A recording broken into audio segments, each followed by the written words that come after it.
100% whale, 0% blubber. The James Whale Show on Talk Radio. What are we going to talk about? Memory foam.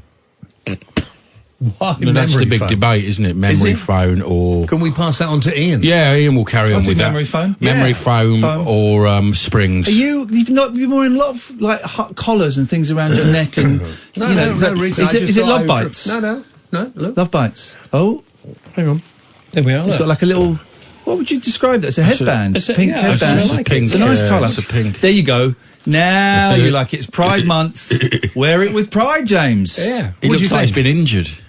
Does it like the blood has Yeah, seeped yeah. through the bandage? I thought, I dress up. I found some old cravats. You've become a right and- old tart since they brought these Of cameras in. course, you've Yeah, got to yeah. do the whole thing. I've gone the haven't you? opposite. I Got look re- like Twitchy the Tramp. Reinvent yourself. Yeah. Even he has bought new T-shirts. You wore a shirt the other week. Yeah, I wear a shirt quite a lot now. Yeah. Well, it's the same shirt, but Yeah, it's the same shirt, but I put it inside out. It looks sort of a bit do you remember different. those reversible jackets you could get? So it was like I remember two them. jack- That brown jacket that I wore yesterday and the white jacket Oh, I today. didn't see yesterday, it was Same Sunday. jacket. Right, okay. We didn't see you yesterday. Oh, yeah. Do you know the thing I find really quite strange that men and women together? Make babies. No. Oh, we're talking about that.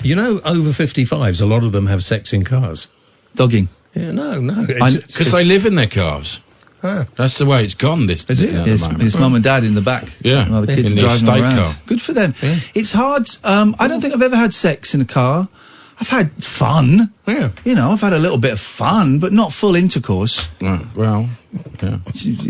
I happened once and she put the Andrew light doesn't on wanna be after. She involved put the in light this. on and the security came. No. Big mistake. Who came? Well, it was...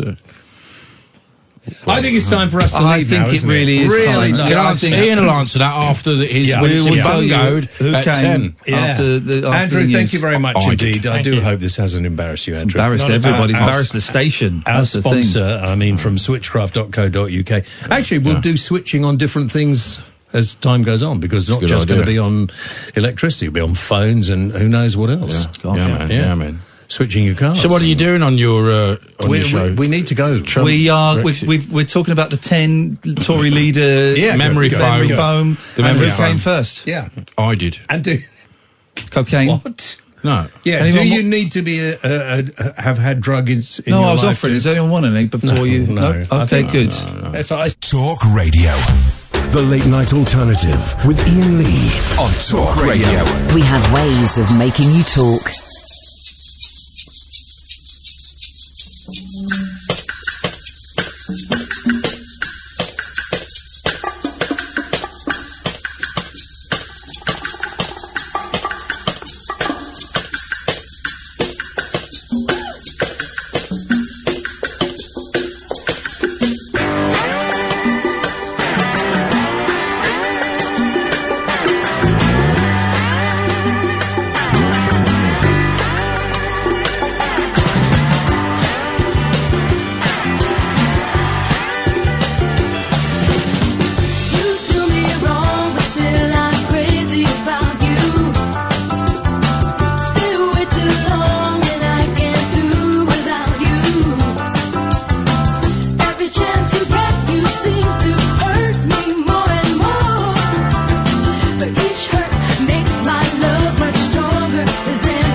Dirty cover. Wow! Horny. Oh man, what a song! What a song! I'm going to be honest. If you listen to the Tim Heidecker podcast, Office Hours, I nicked it from that. This one, That's Fanny. I've heard of Fanny, but I've never heard of Fanny. Four-piece all-girl rock and roll group from the United States of America in the early 1970s, and they sound incredible, absolutely incredible.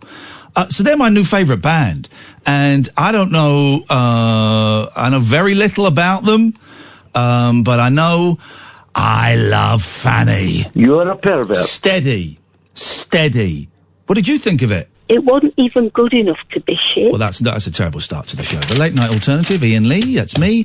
Who that over there? Catherine Boyle. Yes, all right. That's what I'm talking about. What are you doing? These headphones keep sliding out, so I'm using these ones from across the desk. It tastes so delicious. It tastes so good. It tastes so hot. Welcome to the show, the first show of the week. My back is killing me. My legs are killing me. But do you know what? The vibe is strong with this one. We are going to go to places unknown, and we're going to start there with a high energy. Oh, hang on a minute. Don't tell me flipping it. Oh, man. Can you put Dredge on line 1 for me, please, while I close phone box and reopen phone box, because it don't work. Good evening, Dredge. Hello, good evening and welcome. Oh, look at you saying the words of, I want to say John Craven. I think I've had some kind of brain injury over the week. Right. Because when I'm trying to think of the certain people, I can't think of them. And David Frost. Got there in the end. You're saying the words of David Frost, but not in the voice of David Frost. In the voice of Kenny Everett. Can we do 2 for 1? Can we do a little? This is how we're going to start the show, and it's going to be a great show tonight. If you've got a blank cassette, put it in. If you've not got a blank cassette, then I suggest you tape over whatever you've got on your cassettes. We're going to start with a little round of a game. We haven't played it for a while. It's called Do the David Frost. Okay, so we're going to each do our David Frost impression. Sharon, Yes. you're playing Do the David Frost. Is that all right? Yeah, that's okay. Okay. We've got to do our David Frost impressions. I'll go first. It's me, then it's Dredge, then it's Catherine, and then it's Sharon. Here we go. Right. Right, hang on. Hello, good evening, and welcome. Dredge. Hello, good evening and welcome. Hello, good evening, and welcome. You've heard of David Hello. Frost yet? Oh, hang on. Sorry. I'm better. Evening and welcome. I'm better at saying, as we go through the keyhole. You could have said that, but why did you? All right, we're going to go again, but this time Kath's choosing the phrase. Kath, you go first. Join me now as we go through the keyhole. Okay, Dredge. You'd have to be very small to get through the keyhole. Oh, he's freestyling. Thank you, Lloyd, as we go through the keyhole. It's not Bruce Forsyth. Shut up, shut your face, that was It good. sounds like Frank Spencer. Shut up. Sharon? I'm far too fat to get through the keyhole. Wow, people are talking about literally going through an actual keyhole. These are incredible scenes. Okay, I would say the winner of that is probably me. Oh. I think I was the best. Well, hang on a minute. We can get somebody. Don't worry, guys. Everyone thinks there's a little bit of a swizz going on. Let's bring in someone impartial. If I do that, I wonder if I can drag you down here. Does that system allow? Nope, system doesn't allow for a conference call. Let's see if we can drag Stephen. Good evening, Stephen. Good evening. Before we get to your main meat and two veg, Yeah. who was the best? In reverse order. Let's be kind. Third, second, and first. We won't mention fourth, but I think we'll all know who it is when you don't mention their name. The best David Frosts from third, second, and first, please. I don't want to do third because that's unfair. No, it's not. No, it's not. No, it's not. Well, okay, I don't want to do third because I can't remember any names other than yours and Dredge's. There's the truth. Well, hang on a minute. You can't remember Catherine's? Oh, yeah, okay. Hi, Kath. Hello, I live here. You don't remember Sharon? No, I don't remember Sharon. Sharon, that's mean. I'm sorry. Hi, That Sharon. is mean, Sharon, isn't it? Do it again. Everyone have another go. Go on, and I'll be the judge. Oh, Go. right, okay. Well, we're going to have to put you in a minute because this system here won't let us do conference calls. So I'm going to move you. Stay there. You're I'll coming back. listen this time. Shut your face. What's this guy's name again? I got no idea. Right, so we're going to do it again, and it's freestyle. You can say anything you want in the style of Sir David Frost. Let's start with Kath. Hello, good evening, and welcome. There's a lot of physicality going into that, which is a shame because the voice is awful. Expounding far too much energy. Let's go to Sharon. Sharon second. Oh, it's so hot. So, did you say? So hot. What did you say? Yes. Piss hot. So hot. It's so hot. Yeah. When did he ever say that? You did. I did, but I'm not David Frost. I mean, there, numpties. All right, okay, fine. That's your go, Wesley. Okay, I'll go. I took the medicine. I got small, and I got through the keyhole. This woman's nuts. Okay, and we go over, and tonight on Through the Keyhole, we're joined. Through the keyhole. Shut up. Tonight on Through the Keyhole, A little bit of trouble. is the marvellous Eve Thomas. Is that her name? The lady with the big bazumbas. No, And who's that? a very talented newspaper publisher, I mean. Oh, Pollard. Tonight on Through the Keyhole, our special guest is Eve Pollard. Hello, Eve. Good evening and welcome. Dredge? Hello, Betty. Good evening Right. and welcome as well. This guy's getting on my nerves. All right, we'll come back. You done a whoopsie in a carpet. I'll do a whoopsie in your face in a minute. Steve, it's over to you, Steve. The judge's decision is final. Okay, I'm going to have to give it to... on the basis that... No, Kath- third second first. Don't give it to anyone. Okay, fine. Third will have to be Sharon, even though I suspect she's on narcotics, so I don't quite know what she was talking about. She's third place nonetheless. Wow. Hang on a second. Sharon, drugs are very, very trendy at the moment. They are on message. Are you on drugs? No. Have you ever done drugs? Yes, and I used to go to CA meetings, and now I'm off them. Okay. What? So you cocaine? I went to CA meetings, but honestly, for those that don't know, it's Cocaine Anonymous. It's like I always thought it was weird that there's a meeting for a specific drug. It's like having Whiskey Anonymous, right? You know, for I don't know, things. those guys. Well, no, but those meetings, they really rattle through it, don't they? It's a real... Right, who's going to read out the 12 steps? Right, yeah, my name's Iain, I'm a cocaine addict. So these are the 12 steps, we follow our traditions and after... Well, Matt, I found those meetings very, very intense. Yeah. What do you think about Gova? Naughty, naughty, naughty, naughty boy. Who? Okay, well, that's her finger on the pulse. Okay, so she's third. Who is... Third, remind me to ask you about that awkward moment when you asked Kelsey Grammer about cocaine. Awkward. No, it wasn't awkward. Oh, it was... Oh, no, we'll come back to it. All right, we'll come back to it in a minute. I'm judging at the moment. It might... Okay, but I thought there were more awkward moments than that. But okay, fine. Okay, cool. Go on. Okay, so Sharon is third. Sharon, we'll come back to you in a minute, I promise. Who's second? Nice work. I wanted to give it to Dredge, but he was silly and did Frank Spencer, so Silly. he's lost it. I'm going to have to, by default, give it to Kath. Yes, I don't want mate! to. Second. Sorry, mate. Going to have to, by default, give it to you second. You're second. Oh. So I'm first. Yeah. And So- that's all the so- publicity I'm doing. What a I'm bum done. lick. So, no, it's not... I don't want your I'm done. prize. It's not bumlickery. It's been dipped in bum. It's accuracy. It's all it is accuracy. Frank Spencer. Hey, listen.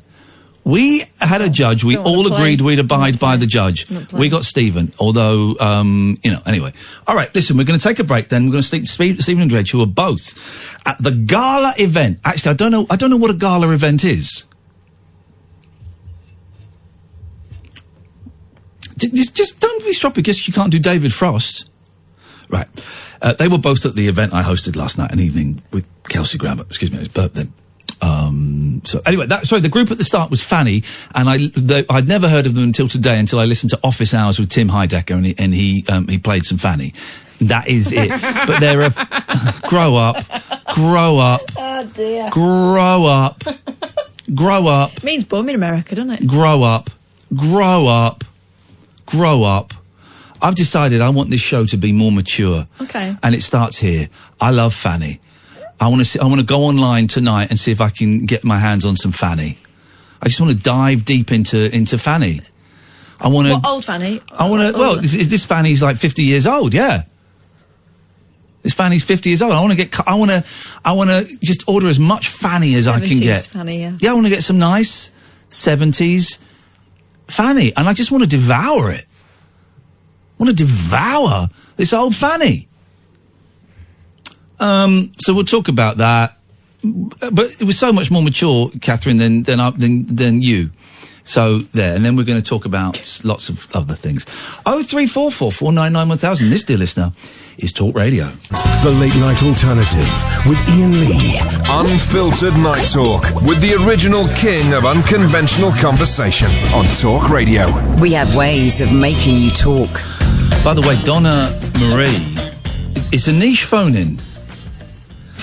Have you seen her tweet? Yeah, it's quite visual for the radio. Here's a highbrow subject for the show. Shadows that look like celebrities. I have Pete Townsend on my ceiling.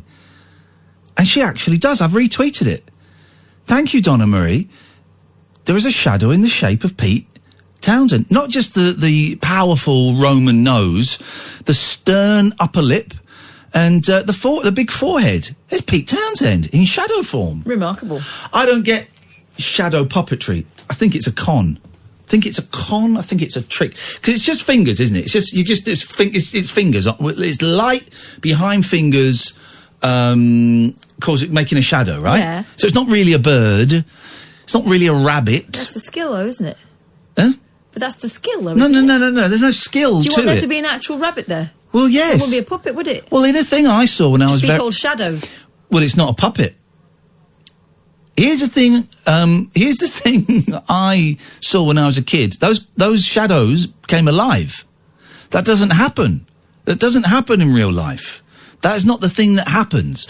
So no, shadow puppets are a con, and anybody who goes, "Do you want to see my shadow puppets?" is a Jeremy Hunt. Whoa. What? Two things. Yeah. Who says that?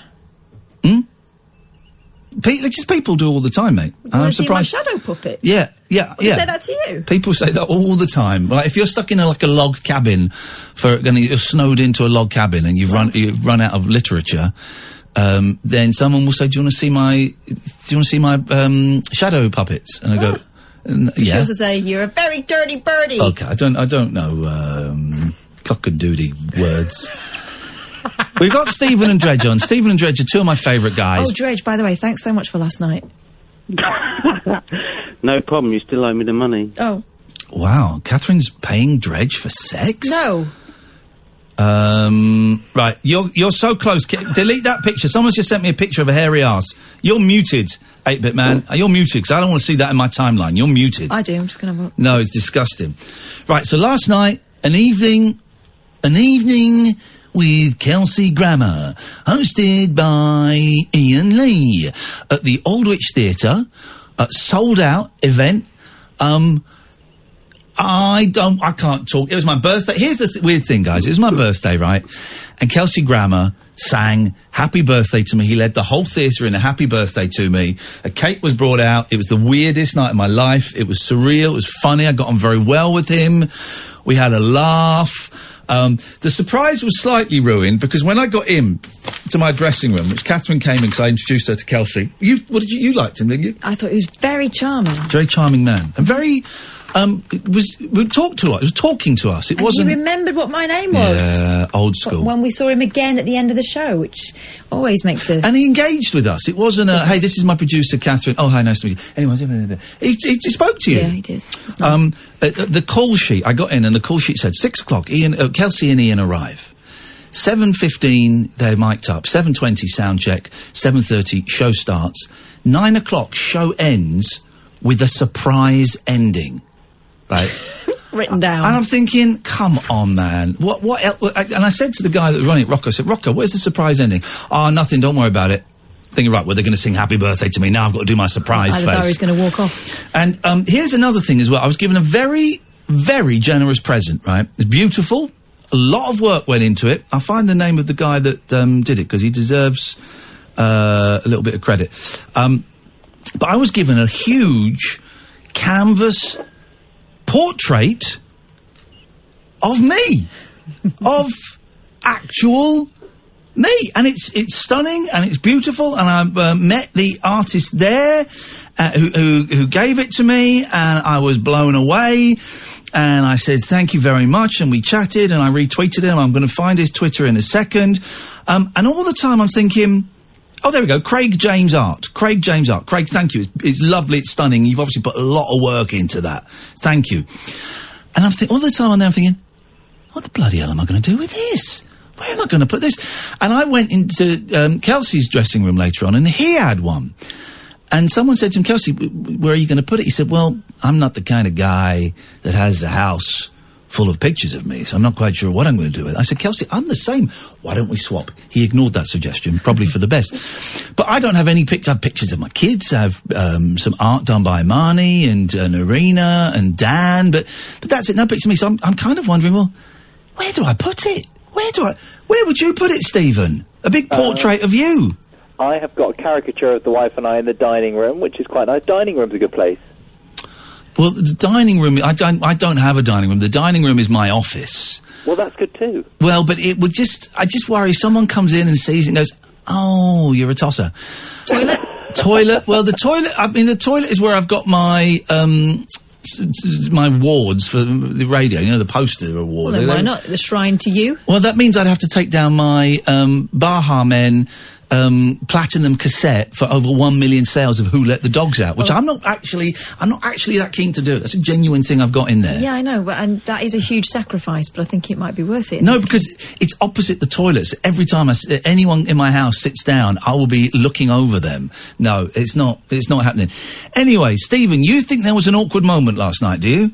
No, there were a couple of moments where he was, wasn't he charming? Yeah. The most lovely man, yeah. And you did a brilliant job, but sometimes you didn't need to ask him any questions. Oh, no, I had to do hardly anything. Yeah, he just went. I had to do very, very little. And there were a couple of moments where I just thought there were okay, he didn't want to speak it, and I thought you just caught him with the cocaine question. He didn't seem to be expecting it, and I just thought, that's a bit thing.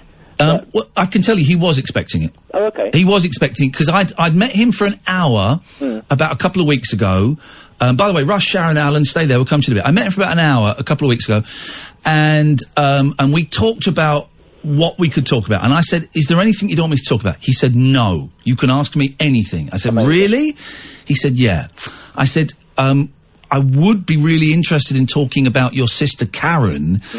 She was the sister who was raped and murdered when she was 17.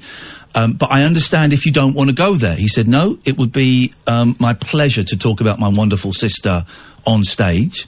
And it was beautiful how emotional he got when he talked about it. And then in the meeting we talked about cocaine, because he was a cocaine addict, I'm a cocaine addict, he was drinking a gin and tonic. I said, I notice you're still drinking, I can't drink, and we chatted about it, and I said, are you cool about me talking about drugs? He said, yes. Cool. So he was up for it. He kind of, I think he misinterpreted my question. Maybe. I think he misinterpreted the story about telling the writers what to do. Maybe. And I said, was that when you were coked up? He said, no, that was just me leading the ship. So I think maybe, but then also, your experience is different from mine. You were watching it, man. You paid. You know what? Really enjoyed it, and I was reading your Twitter. You were nervous about it. Yes. But you came over so well. I'm not going to bumble it anymore. I'm just going to say you did brilliantly, and it was awesome. So Stephen, that's it. I'm done. Thank you. But there were just some takeaways that I came away with and thought I need to call in and debrief. Go on. And you will talk to Dredge about it, because Dredge, you were there last night as well. But Dredge managed, I don't know how, but managed to sneak in to the queue for the photos, didn't you, Dredge? Yeah. I mean, I got really befuddled after getting a photo with him. Very befuddled. In what way befuddled? So there's this event, and so afterwards some people who had paid and some people who hadn't, Dredge, and my sister, actually, I'll be honest, and Catherine, I'll be honest. I just pushed them in the line. I didn't know if we'd get chucked out or not, and we didn't. But they got professional photo done with him, and it's a great. I've seen the picture of you, Dredge. It's great. Well, then, I went downstairs. They said, you get your photo downstairs, mate, or something. So I went downstairs, and this woman gave me the photo, and I was so befuddled, I said to her, thank you, sir. Well, that's a nice befuddlement. Befuddled in a good way, I'm hoping. But it was great. And here's tonight's quiz, by the way. Yep. What is the link between Kelsey Grammer and Eddie Large? Oh, well, I know the answer. So do I. That came up last night. Stephen, you know the answer. Yeah. Who'd have thought Eddie Large would get mentioned in an evening like that? I did. Did you? I just had a feeling about it. 0344 499 1000. The connection between, and it's a good one. It's a legitimate one. What I liked about it was that you said, "Oh, he was a well-known comedian over here," and then Kelsey Grammer said, "I've heard of him." But here's the thing as well. Really? Where exactly have you heard of Little and Large? Nicholas Lyndhurst might be in the new Frasier. That's what he was hinting at, wasn't it? I think he will be, or there's going to be some kind of Fools and Horses Frasier crossover. Oh, Either man. way, it's just a world I need to see. It's going to be. Anyway, Stephen, you had some questions. Go on. Not questions, just things I'm still yes. thinking about. A phrase that I have stolen from him, without question, when he was talking about the guy that was the voice of Sideshow Bob, and he used the phrase, which is just a beauty. He was beyond any working definition of gay. Oh, it was a great line. What a line. A great line. Great line. I tell you the bit that was uncomfortable for me. Yeah. And this is where I sat back and I think I actually crossed my arms and thought, I'm not saying anything.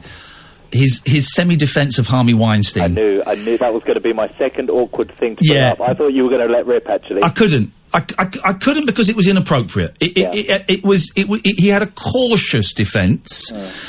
I suspect if he had gone much further, I possibly would have had to say something.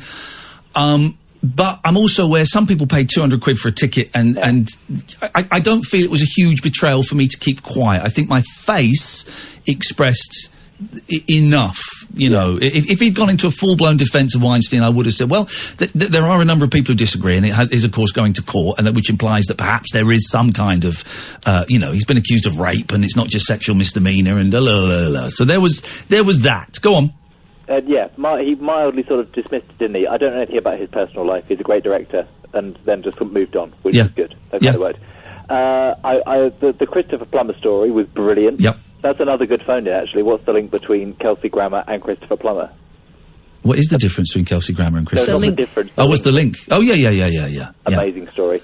And do you know what my sad takeaway was? Go on. The fact that Eddie the dog and Martin Crane didn't get on in real life. I thought, so I didn't ask that, because I thought everyone knew that. I didn't know that story. Oh, well, I'm glad someone asked it, because I thought everyone knew that everyone hated the dog, because he was a little SH1T. Did you genuinely read his autobiography to find that? Yeah, I didn't. That wasn't in the autobiography, I don't think. But I'd heard that story before. But I did read the autobiography. It's a cracking read. It's a really, really good read. I'm going to lend it to Dredge. Then Dredge can pass it on to you if you want. Yeah, please. It's a really, really good read. Stephen, thank you very much. Dredge, anything else you want to add before, and then we should move on with the rest of the show? Why did you ask him if he was difficult to work with? Was that implied in the book?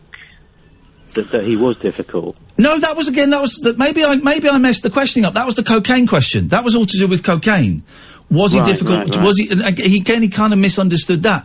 The question was meant to be, were you difficult to work with when you were on cocaine? Because I've read a few accounts where people say he was, and he denied that, and that's absolutely fine. But I mean, it couldn't have gone any better, really. Could it? I mean, what was very interesting was you didn't say very much, which was great.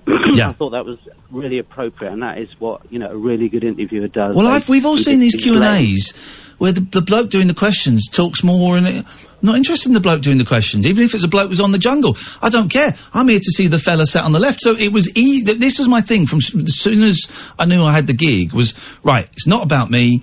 All I've got to do is make him look good. So I did all of the research. I knew as much as I could know, which meant that if he went off on a tangent, I could keep up with him for most of it and go, oh, and what about this? Weren't you struck by lightning? Didn't you think you were Jesus?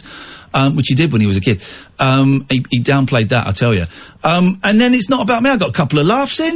Beautiful.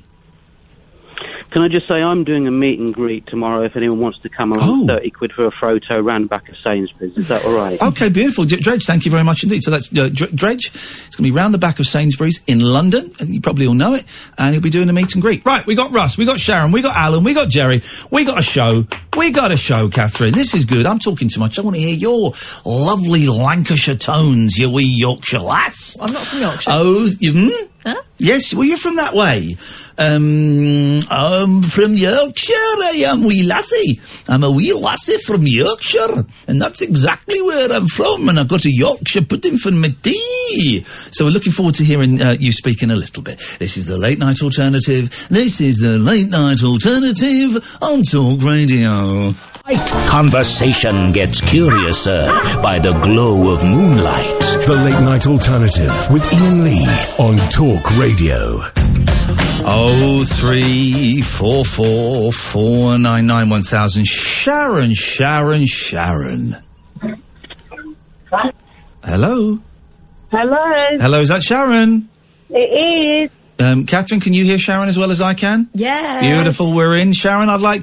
Let's do a new section. It's called the Labia Corner. What? Ladies... I'm so sorry, it's a Freudian slip. So sorry. Freudian. Ladies... No! I'm going to be bold. We're calling it Labia Corner. No, we're not. Sorry?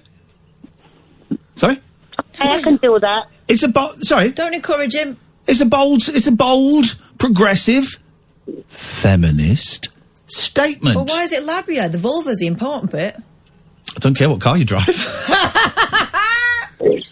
All right. Well, let's just have a normal chitty chat then. It's just the three of us. Just the three of us getting it on. What? The three of us, me, Kath, and Sharon, we're just having a chat. You're taking your belt off. No, I'm tightening it. Just the three of us having a chat. Who knows where this chat's going to end? I know where it's going to end. Who knows? We're just going to chat. Going to end in someone getting offended. We're going to chat like normal, and who knows where the chat is going to end, Sharon. You know what I mean? Well, I know what you mean. Yeah, we go. We're just going to chat. And Ian, yes. it's raining. Sorry? It's raining. Okay. Even when I go into the kitchen, it's raining. Yeah, it will do. Even when I go into the bedroom, it's raining. Yeah. Even when I go outside, it's raining. It's the weather forecast. Listen. Keep going, Sharon. This is working for some people. Some people get turned on by the weather. Keep going. And someone go, and Catherine agreed. Go for it. Where you go? Honestly, this weekend and today, it's hot. It's so hot. What? That was you last year, Ian. What the hell is going on? Everything's gone very, very peculiar all of a sudden. I could have sworn Sharon just turned into me. Yeah. This sexy music suddenly seems very inappropriate. I'm making out with myself. But the question is, Sharon, is it still raining? It's still raining. So how wet are you, Sharon? Oh, so wet. Soaking. Are you soaking wet tonight? Soaking wet. What are you going to do about? What are you going to do about it? It's raining. It's so wet. Okay. Thank you very much, Sharon. Our callers are just the best, aren't they? Just the best. Well, Sharon's wet. Let's go to Russ. Good evening, Russ. Evening, Ian and Kathy, okay? Yeah. Well done for remembering Catherine's name. It turns out not everyone can remember 50% of this show. Oh, no. She's brilliant. All right. Anyway, yeah, we were talking about wetness. You're talking about Fanny as well, so that's... Steady. But, sorry, yeah, I know. Listen, I'm the master at the double entendre, right? I know the lines. You guys don't know the lines. I know the lines. If you want a double entendre, I'll give you one. One of them, yeah, one of them. No, you don't. You don't just have to say anything on top. It was perfect. It was perfect. You don't have to. We're the professionals. Let us entertain you. Terribly sorry. Okay, all it was, you know, Russ. the band, Fanny, marvellous. I'm amazed that you've only just heard about them today, Ian. Well, why are you amazed? A bit slow on the uptake. Maybe it's the age difference thing between me and you. Slow on... What do you mean slow on the uptake? What does that mean? Well, you know, they've been going since about... okay, they no longer exist as a band. Sorry. You never knew that, did you? Oh, no. Oh, sorry, it must be the age difference. That's why I know more about the band than you do. Really? Yeah, they're still going. The original members? Some of the original members, they've got a slightly different name called When Fanny Walked the Earth. So don't come on here, sunshine, and patronise me. Don't shut your face. Don't come on here and patronise me. That I've only just heard of a band that, well, let's be honest, were bit players in musical history, and of course, the whole of musical history is written by men and the patriarchy. So of course, an all-girl rock band. Shut your face. An all-girl rock band is going to be hidden. No one can hear you when I'm talking. No one can hear you now anyway. Of course. Music history is written by the patriarchy, right? And around that time, 1970 till 1974, before they split up, and then they restarted again just a few years ago, is when Fanny walked the earth. I know more than you, buddy. That was the time of Crosby, Stills and Nash and Young, and the Eagles were just getting together in their rehearsal room. You know so much about music. What were the Eagles called before they were the Eagles, and whose backing band were they? I don't know. The Stone Ponies backing Linda Ronstadt. So, maybe it's the age difference, Russ. Maybe it's the age difference, Russ. Okay, but, you admitted earlier that you just heard about them today. That's all I wanted to say. And the fact that... No. What you wanted to say was you wanted to rub it in that I hadn't heard of an unfortunately obscure band of bit players in the great musical scheme of things. That's what you wanted. Susie Quattro's sister. Susie Quattro's sister. What about Susie Quattro's sister? Well, she's one of the members of... Right. Now, here's the thing, right? You could have phoned up. She wasn't one of the original members. You could have phoned up and said, hey, you're playing Fanny early on. Did you know that Susie Quattro's sister was in a later lineup of that, Patty Quattro? And I'd have gone, no, and we would have bonded over it. Instead, you came in welly-wanging. That's what I wanted to say originally when I first came on the air. Well, then don't try... But you did it. But then why didn't you say that first when you first came on the air instead of... going, well, you didn't know about them because of the age difference.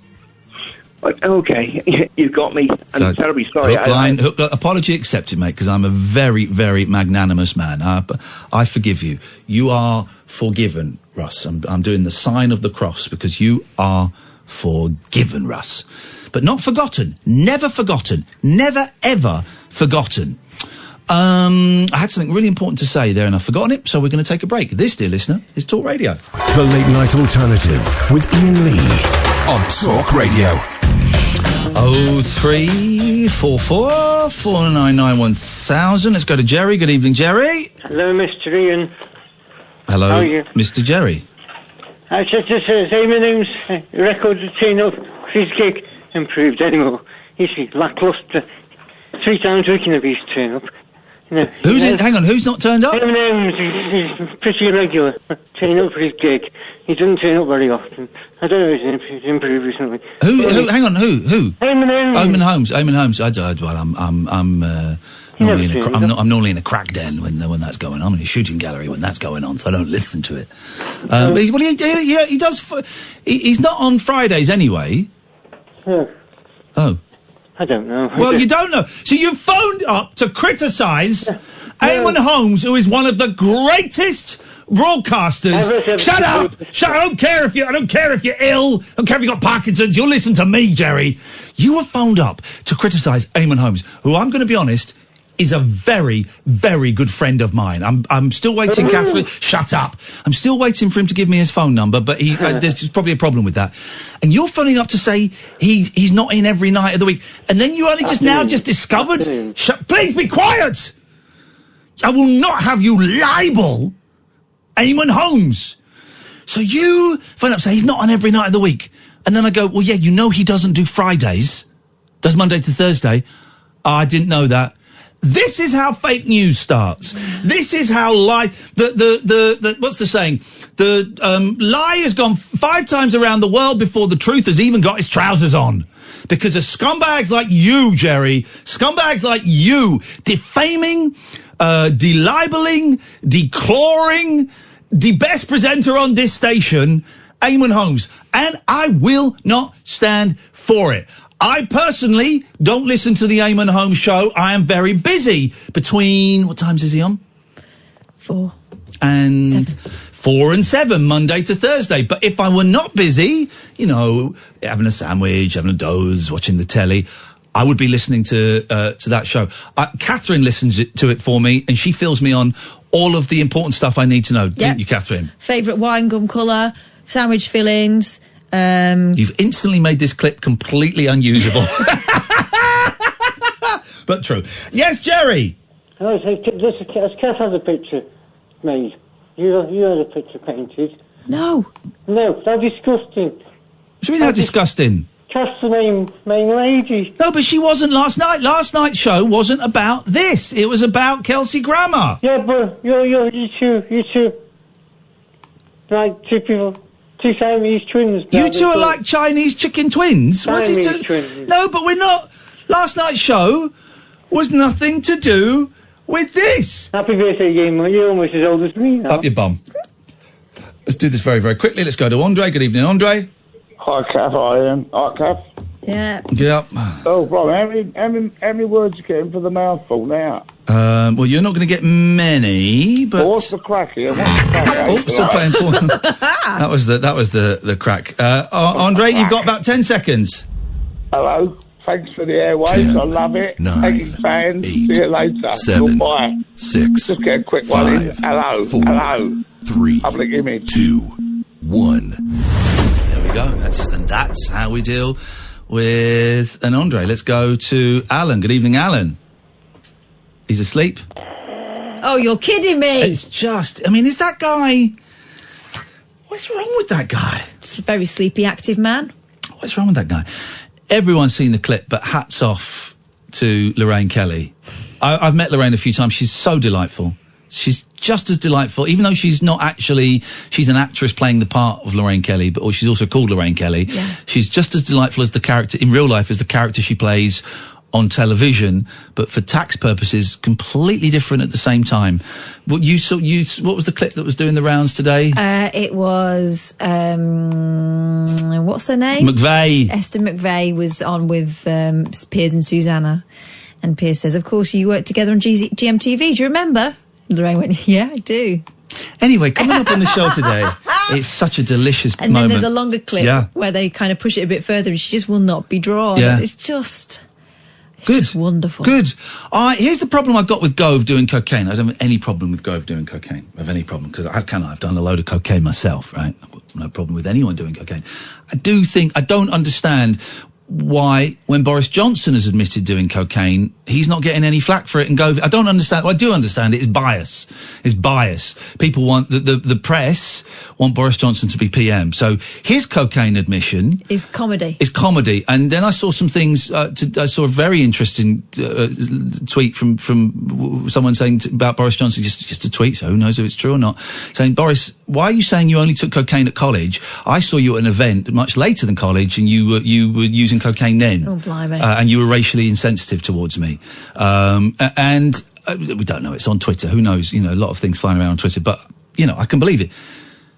But you can see the hypocrisy. I mean, listen, when we're hoping that either Jeremy Hunt or Michael Gove becomes Prime Minister, then those are the safe options. Geez, we're totally screwed anyway. But the hypocrisy, right? The hypocrisy that Gove, everyone's trying to ruin Gove when Johnson has done the same thing, right?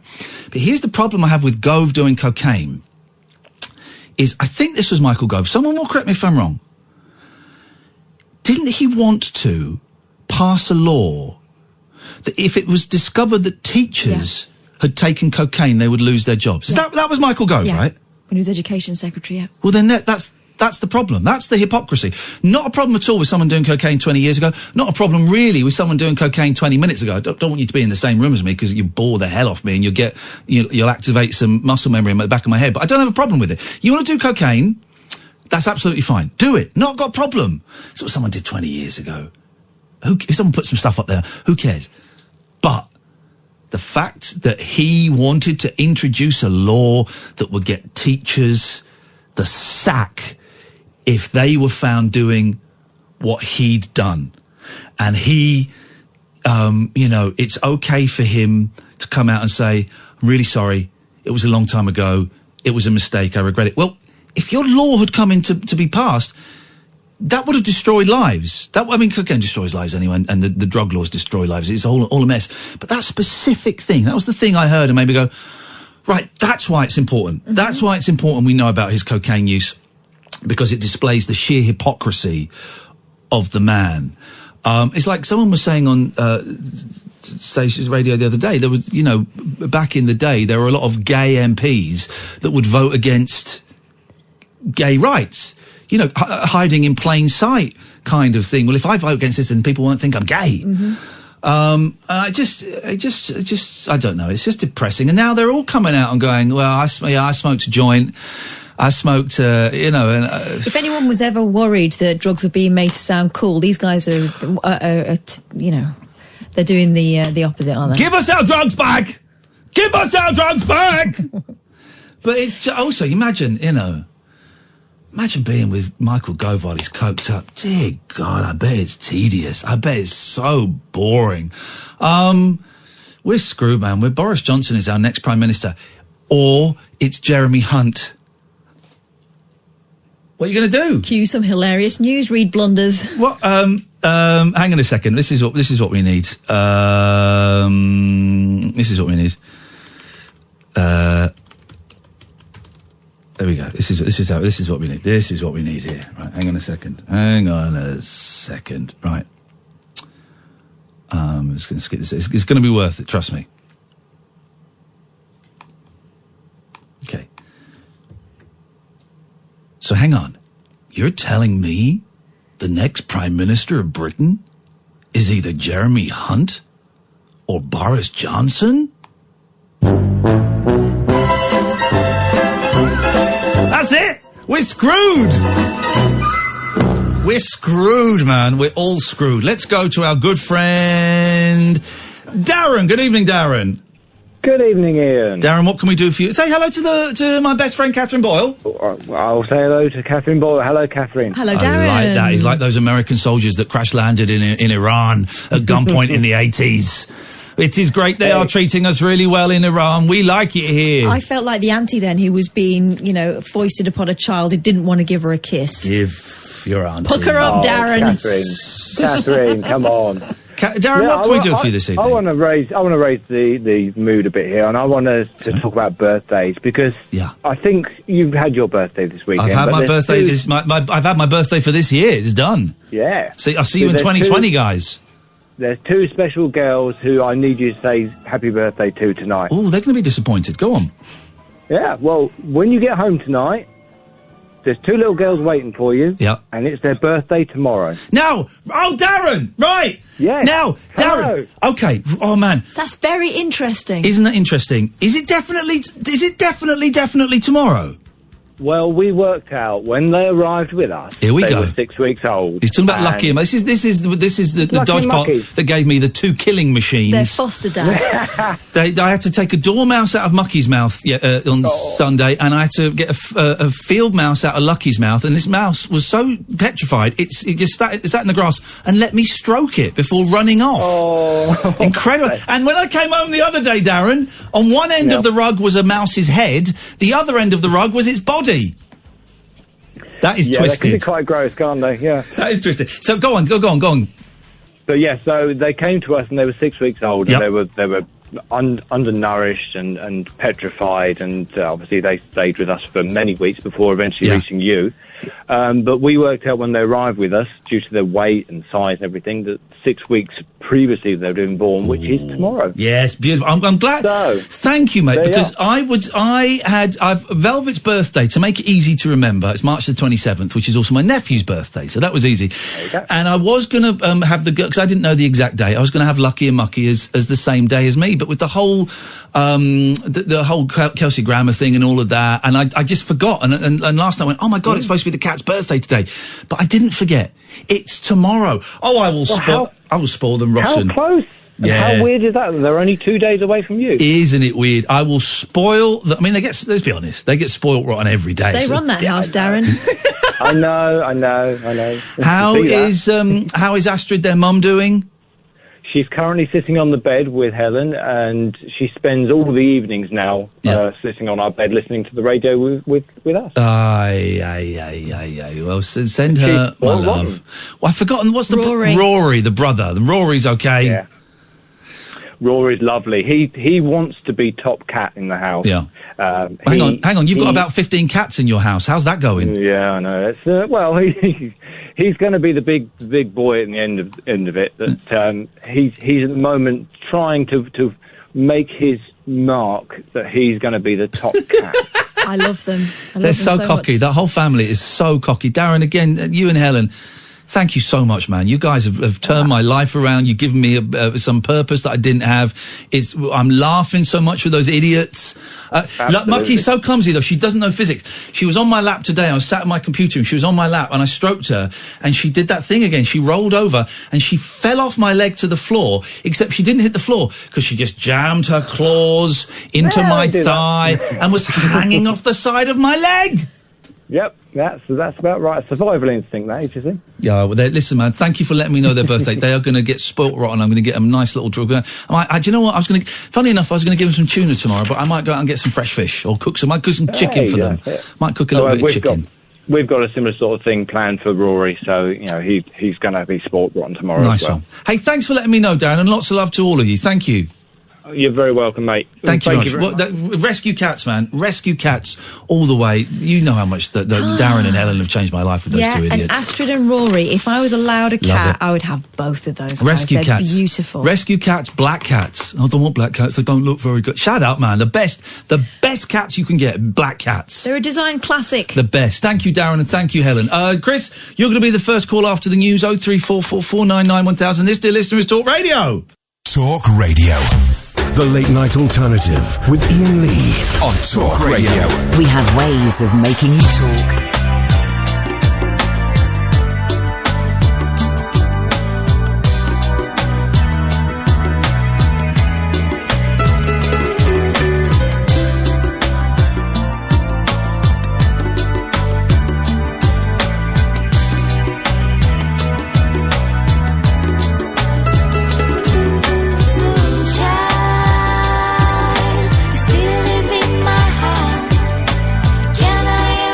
Some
that for ages. Now, that bit when she starts wailing at the end just gave me goosebumps.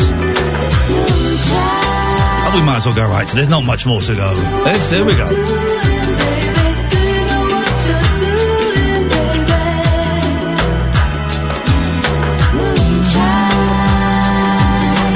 you know what you're doing, baby?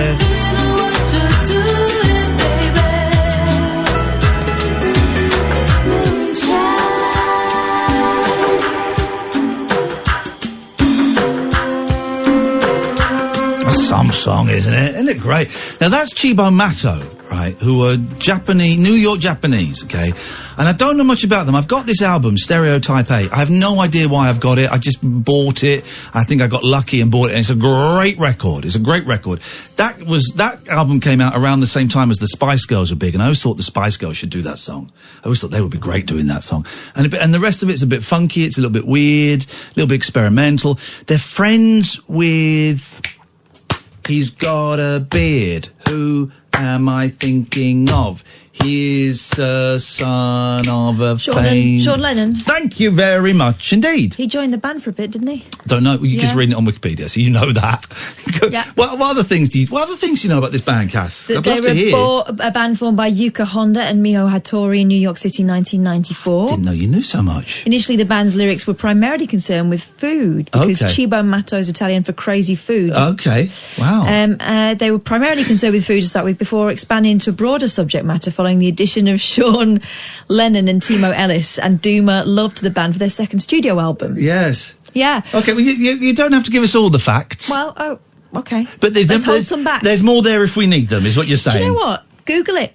If you're that interested, Wikipedia has a rather large... I just like having conversations with knowledgeable people. and yet manageable chunk about Chibo Matto. Okay, right. Thank you very much. Anyway, I like them. We played. We kicked off the show with some Fanny, right? All girl group, and then I've got a list here of all female bands. Right now, most of these I've never heard of. This is on Wikipedia. Come to you in a second, Chris. I promise. So there's the 5, 6, 7, 8s. I've heard of them. Japanese. I've heard of them. 21st Century Girls. Here's one from the United States. 7 Year Bitch. Wow. Oh, like instead of 7 Year Itch. Yeah. I like it. Addicted. Oh, it's not a dick. What was that? Go on. Yeah, me and my sister in the back of the car listening to my dad's Robert Palmer tape, laughing our heads off. He said, "What are you two laughing at?" And we said, "He's saying a dick to love." Dick to love. Gonna have to face it, you're a dick to love. I mean, I've known some people who were dicks to love. Yes, and these are called Addicted. Addicted. Oh my. This sounds good. The All Girl Summer Fun Band. I like that. American Girls. Yeah. Bangles. I'm only on the A's yet. Okay, good. Babes in Toyland. Yep. Bandmade, the Bangles. I've seen the video for Walk Like an Egyptian like 3 or 4 times recently. I don't know why. It just seems to have popped up. They're a great band, the Bangles. I interviewed the Bangles once on Rise. I mean, and they were all just... I mean, they're brilliant. Right, they're a great band. They're great musicians. Oh, God damn it, they're all hot. I mean, they're all just really beautiful. Susanna Hoffs turned 60 recently. Yeah. What was this? What universe are we living on with Susanna Hoffs? The Bell Stars. Remember the Bell Stars? Yes. My grandma said to your grandma, sitting by the fire. Your grandma said to my grandma, we're gonna take the hell on fire. What about hey now? Black Sea Girls. Oh, I don't remember them. The Body Snatchers. Oh. Broadzilla. The Butchies. Celtic Woman. Oh dear God. Calamity Jane. Do you think they're Chicks on Speed? You think there'd be more? Let's go down to the V's. Let's say we got some vagina puns. Vanilla Ninja, Vixen, Voodoo Queens, Vulpes. That's it. That's lousy. They're really. This is why women aren't making it in rock. They just can't name a band. Good evening, Chris. Good evening, Cass and Ian. How are you doing? Very, very well. Thank you very much indeed. You're the first person to get the order correct. Congratulaziano. What can we do for you tonight? Ladies first, eh? I was just calling to see, first of all, if you both had a good weekend. I know you've had the big birthday weekend, Ian, and you got the pleasure of interviewing Kelsey Grammer. That must have been fantastic. Yeah, it was all But right. also wanted to see how Kath's weekend was. It was fun. Because I went to see him interviewing Kelsey Grammer, and then I managed to inveigle myself into what was a very expensive photograph for now. With the pictures of us, and we tweeted them. I'll tweet them again. And me and Kath with Kelsey Grammer. And it was, he liked us, because I went up to him, Mr. Graham, this is after the event, Mr. Graham, I'm such a huge fan. Ian, Catherine, of course, coming. and it's us, honestly, us, we got the ridiculous biggest grins on, man. Yeah, and we got free butties. We did get free butties, yeah. I don't blame you. It was a good night. He seems like a brilliant man. He was a nice guy. He was a nice guy. I enjoyed it a lot. And the day before that, I took my eldest out on the back of my scooter. Now, yeah, you've done this, haven't you? Yes. And little one's gone for a ride. Yeah, she's been on a little ride around the block. I got this harness that I can strap onto me, and it straps around their shoulders, so they're sort of attached to me. And I went really carefully, and they've got a helmet and everything, and they were buzzing. Those kids loved it. Fantastic. But when I told my dad I'd passed my test, he said, "Oh, your mother's worried you're going to have them kids on the back of the bike." And I thought, I closed my laptop where I've been Amazoning helmets. I've not taken my boys yet. I haven't got a helmet yet. Obviously, if I did, I would. But I just know that it might not go down quite so well with my ex-wife, if I'm completely honest. But so I'm thinking about it. I'm thinking, I've just sat here. Catherine, tell them what I got for my birthday. He's growing a moustache. Yeah, I got a moustache, Chris. Nice. Yeah. I grew one once. Yeah, exactly. I've never done it before. This is like a proper 80s dad tash. Yeah, everyone's going, get a porno one or the handlebar. No, I don't want a stupid I one. went for the Tom Selleck. Yeah, I want a proper moustache. I'm not going to do a comedy moustache. I want a proper moustache. And do you know what? It looks all right. I mean, it looks ridiculous because it's moustache. Yeah. But it looks all right. That's what I was told, and then I gained the whole chili crisp persona. Yeah, well, there you go. You say, well, I think chili growers can. I don't know the etiquette. I think chili growers can have tashes. I think they can. I don't know. You know better than me, Chris. I've shaved all my hair off. I used to have long hair down to my back. I shaved it off in the past few weeks. Oh, really? By the way, I just blocked a guy on Twitter, right? Because Albert says, Ian, it doesn't matter. I think I know who Albert is. Albert isn't Albert. But Ian, it doesn't matter how many times you rave about a song. Just because you like it doesn't mean others will. Your taste in music is often painful for others to hear. That's fine. Not everyone's going to like the songs I choose. Of course not. Sometimes you're going to love them. Sometimes you're going to hate them. But here's the thing. Is he complaining about you imposing your taste on him? Yeah, exactly. Well, he's imposing his taste on you. Yeah. But here's the thing. Here's the thing, right? Here's the thing. This is what this show is about, Albert. And I blocked you just because I saw you had no followers and you smelt like trouble. I'm getting a few people with no followers and lots of numbers in their names coming up having a pot. I'm just blocking because I don't really care. But here's the thing, right? You never know. You never know. I might just play something obscure. What do you want me to come and play Hungry Like the Wolf by Duran Duran? Aha's Take On Me? What do you want me to come play obvious stuff? You never know. I might just play something and someone goes, what? One person might go, what the hell is that? If one person has the same reaction to that song when I heard it 20 years ago, boom, my job here is done. I'm not here to play the hits. I'm here to help you and educate you. It's only music. It's supposed to be a bit of fun. Chill out. I heard a song for the first time the other day, thanks to you. Say that again, Chris. I heard a song for the first day, thanks to you, I really enjoyed. I can't remember the singer's name, but I heard it earlier on the podcast yet again, and I mean to download it. There you Something go. Jones, you played me, he said it was one of his most recent ones, and he didn't stand There you go, you see, well this is what this show is about, right? This show is about Albert, in inverted commas, and all these other people. It's here, we're not going to do the usual stuff, I'm not going to kick off I'm not going to play the Littlest Hobo every single time. It's here. It's like the guests we get are quite often people you've never heard of, but we don't get them just because they've got a new book out. Sometimes they have, but we get them because Kath and I genuinely think you might learn something, and we're trying to introduce new art into your life. That's all we're doing. Also, so you don't... Speaking of hang on, Chris, hang on, Kath. Also, so you don't like something. Chill out. It's supposed to be a bit of fun. Yeah. We're not We're not making you do anything. Exactly. This is the sort of thing that gives blokes in particular a bad name when it comes to music. They think that they have to be the authority on everything and lecture people. We're just trying to get some colour and some light into your life. If you don't like a song that I play for 4 minutes, then you don't like a song that I play for 4 minutes. The song my wife is obsessed with is the Miley Cyrus song that you played the other day. Hey, there's a tune. You made. There's a tune. You need to upload that somewhere so we can find that. It was uploaded. It's definitely. It might be on YouTube, I think. I'm not sure. Anyway, Chris, what can we do for you? I was just calling up because Catherine inspired me the other night with her dodgy chili jokes. So, what's your favourite ever, like, old school one-liner, proper dad joke? I mean, you probably have several, but, like, what are your favourite? I don't like jokes. Jokes make me very uncomfortable. I mean, the best one is... Okay, I don't like jokes, but I always tell this joke. This is mine and Mackenzie's favourite joke, and then he says, no, you're telling it wrong, but I don't think I am. How did the constipated mathematician go to the toilet? He worked it out with a pencil. That's a great joke. I think I'm telling that right. It doesn't quite feel right. I said one of those hot flushes. Sorry, where I think I'm going to throw up. It's going to. I've still got this stomach bug, Chris. It's not as bad, and I think it's gone. And then I'll just get a wave, like I've got now, a wave of nausea, where I get a stomach cramp, hot flushes, and think, oh, I'm going to be sick. I won't be sick, and I'll be fine. Stop talking over me when I'm talking. I'll be fine in like 3 or 4 minutes, but I just keep getting these waves. Maybe I'm going through the menopause, or I'm pregnant. The menopause. The menopause. Great name for a band. I can promise you I get that, Ian. I really do. The best thing I got was I was diagnosed with IBS. Oh, geez, don't. We think it's just here we go. Christina says, thank you, Christina. And Christina looks like a party girl. Christina looks like a party girl, young party girl, okay?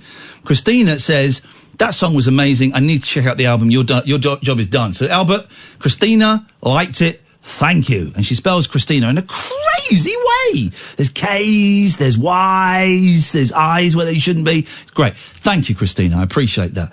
Chris, please don't tell me I've got IBS. It happens at times of stress or maybe subconscious panic. That's when I tend to have it. Well, we had the husband of a doctor on Friday, and he told me that she had told him that it was probably just a virus. Oh, well, if it's a virus, then I've had a virus for 5 years. Right. Well, you're okay. But that's you need to don't pin your hopes and aspirations and failures and heartbreaks on me. 03444991000. This is Talk Radio. The Late Night Alternative with Iain Lee on Talk Radio. We'll get you talking. 03444991000 is the telephone number. Let's go to Nick. Good evening, Nick. Hi, Nick. Hi, Kath. Hang on. Yeah, this is brilliant, Kath. You missed it. I'm Iain. You're Nick. Oh, sorry. Oh, gosh. Right, hi, Iain. This is Kath. great. This is we had 2 of these on Friday. We've got one tonight. This is the greatest moment of my life when the caller says their own name. Yes. I don't know what to say. No, what made me call is I just switched my telly off, going to bed, Good. and I always switch you guys on. Thank you. To help me, because I love to go to sleep on a high. And I heard you mention Celtic Women, and one of my favourite tracks from them is Dooliman. Hang on, you've heard of this is our list of all-girl bands. You've heard of Celtic Women? Oh, I love them. Dooliman is one of my favourite ones. And you know what that stands for, Dooliman? How are you spelling Dooliman? Dooliman. Oh, gosh. I'm dyslexic, so don't you know. I got it. It means seaweed. It's seaweed. They do a song about seaweed? It's a song about seaweed by Celtic Women, but it's called Dooliman. And the drums on it are excellent. So if I got a feeling. I'm not racist, but I got a feeling that Celtic music is not really. Here we go. Sorry. Here it comes. That's it. That's the one. It's a little bit Sail Away, Sail Away. Who's that? Who's Sail Away? Well, I've got ginger hair, so I've got rights. Right. Oh. Okay. I don't know if you can hear me. Who sang Who sang "Sail Away, Sail Away, Sail Away"? That was Enya. Enya. This has got Enya. This has got kind of Enya mixed with Riverdance kind of vibe. I know, but it's so great, and they've got so many instruments involved in the tune. And if you watch it on YouTube, you see them going up and down the aisles. They really involve the audience. And I just heard you mention Celtic Women as being one of your favourite bands. No, I didn't say that at all. What are you saying? This guy's a liar. No, sorry. I heard What do you people mention not Celtic listen? Women. I mentioned Celtic Women. This is the great thing, Nick, about doing a radio show like this. Is people are going to bed, like you said. You'll turn the telly off. You're going upstairs. You get into bed. So you kind of put in PJs on. Do you wear PJs? I'm not telling. Oh, are you a nude? If you're a nudist? If you're a nude sleeper, I wear T-shirt and boxers. I wear boxers, and sometimes I wear PJs. Never nude in bed. No, just in case. Just in case there's a fire. There's a fart that soils the sheets. That's the thing. Oh no, it's not that bad. But yes, you're playing Dooleyman, and that is. You told me to. You just told. Thank you. You told me to play it. What? It took me ages. I listened to it on YouTube a long time ago, and it took me a while before I realised they were singing about a seaweed. Well, yep, okay. All right, Nick. Yeah, okay, thank you very much indeed. There we go. But this is what I like about what I was saying. Quite often during the show, people are getting ready for bed, they're making supper, feeding the cats, they're doing a crossword, whatever, having a bath. So they're not paying attention. Or sometimes, in some cases, they're just idiots. But they think they hear something that they actually didn't hear. He thought I'd said that Celtic Women were my favourite band. It's not really my cup of tea. Listen, if I'm in an event and there's some Celtic music playing, boom, I'm in. If I'm like in a pub or something, and the You're Celtic, never in a pub. No, I know. Well, I have been in Edinburgh before, back in the day. And like it all comes out, the Celtic instruments, the horns, the pipes. Yeah, the ceilidh. That's Irish. It's both, I think. It's not called a ceilidh in Celtic music. It's called a Scotch drum. Okay. It's called a Scotch drum. And that's a fact. And I wouldn't Google that if I were you. It's the one you should definitely not Google. Thank you. Well done. You're learning to trust. I wouldn't say that. Okay. But if I'm there and it's happening in front of me, I'll soak up the vibe. I'm there for the crake. Oh. But I wouldn't, certainly. You wouldn't seek it out. I certainly wouldn't go home and go, I want to relax for 30 minutes. Why don't I put on some Celtic music and get some Celtic vibes going and just listen to a CD? I wouldn't do that. That would not be my thing at all. A couple of things we can do. Saw someone tweeting yesterday. Just name a song that you don't like. Don't have to justify it. Just a popular song you don't like. Okay, Rotterdam, Beautiful South. Oh, you don't like that one, do you? I hate the Beautiful South. You can call in with these, by the way. 0344 499 1000. I had a good one. What was it? I had a really good one, and I can't think what it was. Just a song I can't stand. Oh, it'll come to me. And I was doing this on Twitter because I was bored, and it went very, very well. And just like it went very well in the same way that my best James Bonds we've never had went very, very well on Twitter. Then when I brought it into the studio the next day, it died on its arse. So I expect this to die on its arse. But celebrities, you confuse. And some of you are being cheeky on Twitter and just doing people that looked a bit alike. That's not the thing. I want it to be a celebrity where you go, oh, that's such and such, and your partner goes, no, you always do that. No. The one for me is Don Johnson and Kevin Costner. And I just don't know which one's which. I was watching a film last night, or the other night, Saturday night, where Don Johnson is a psychopath and Ryan Reynolds is a spy, and Ryan Reynolds gets killed, and Gary Oldman and Tommy Lee Jones try and take Ryan Reynolds' memories out of Ryan Reynolds and put them in Don Johnson. So I'm watching this for half an hour, and then I thought, I'll look this up. It's not Don Johnson, it was Kevin Costner. Oh. It was Kevin Costner. Okay. For the whole thing. Don Johnson doesn't look like Don Johnson anymore, does he? I don't know who he looks like. But I always get those two confused. And also, here's going off on a slight tangent, weird things you thought about celebrities when you were 8, right? I was convinced as an 8-year-old that Pigsy in Monkey Magic was played by Mickey Dolenz of the Monkees, and that Mickey Dolenz had a contract. I had this all in my head, this whole story, because I thought it was the same guy, because he looks a bit Chinesey, Mickey Dolenz. I just realised Don Johnson still looks like Don Johnson. I'm confusing him with Mickey Rourke. There you go, you see. Boom, we're in. It's a Becca fest. And so I was convinced, that Pigsy was played by Mickey Dolenz, and that Mickey Dolenz had a contract where he could only appear in programmes that had the word monkey in the title. And that made perfect sense to me as an 8-year-old. Mickey Dolenz is in this, it's a Japanese programme, but it's about a Chinese legend, which confuses it even more. But perfect sense that he was just in some Japanese programme playing a pig god. Yeah, and it wasn't until I was about 15, I thought about it, I went, oh no.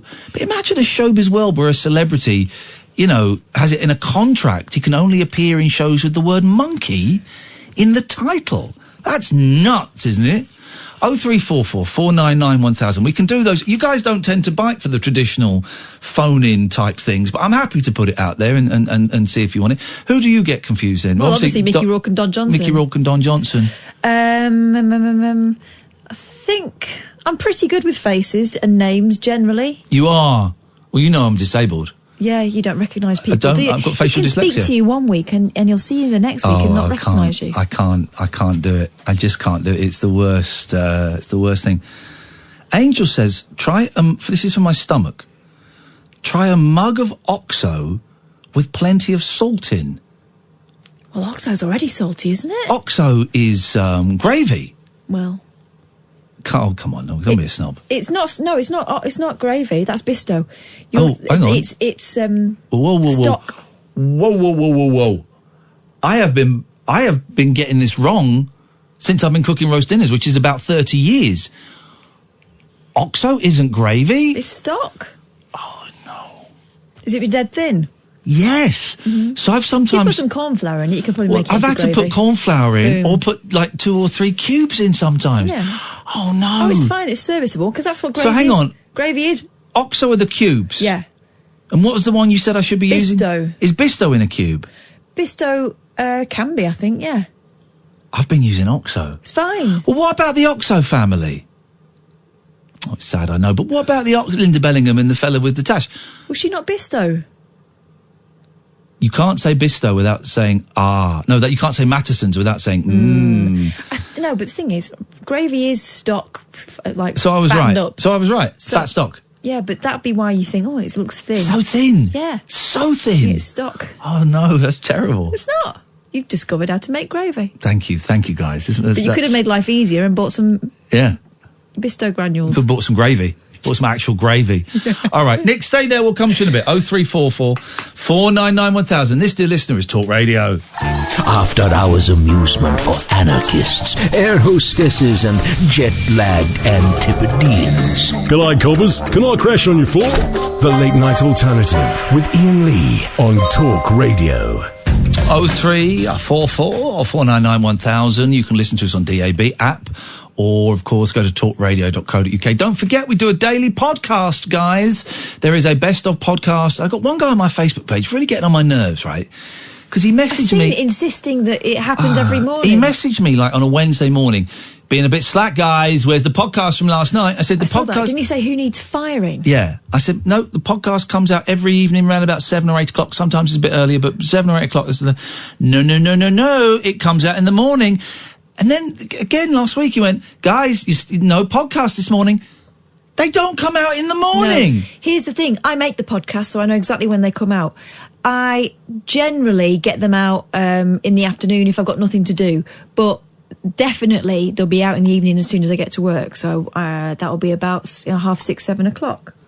Crazy. Don't get used to getting them first thing in the morning. Sometimes I put them out first thing in the morning if there's something important, like, the Jerry on the floor thing when we're trying to get an MP to do something, or that time when we needed to get help for Nigel in the food bank. That sort of stuff I'll get turned around as quick as possible because I will have been sending out emails overnight saying, will you have a listen to this, please? But otherwise, by 7 o'clock without fail. But don't expect it first thing in the morning. Ain't going to happen. I'm asleep. 0344 499 1000. What were we just talking about? Mixing up faces? That was it. Thank you. Let's go to Nick. Good evening, Nick. Oh, hi again, Ian. It's me again. Yeah, we don't normally give double bubble, Nick. You're very, very, very lucky. Make it count. Make it count.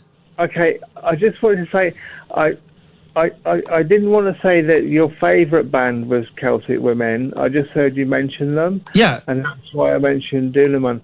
But also, one last thing, Monkey is funky that ever rocked. Thank you very much indeed. That was worth it. Normally we don't give double bubble, but that was worth it. That was totally worth it. That was great. Thank you, man. Thank you.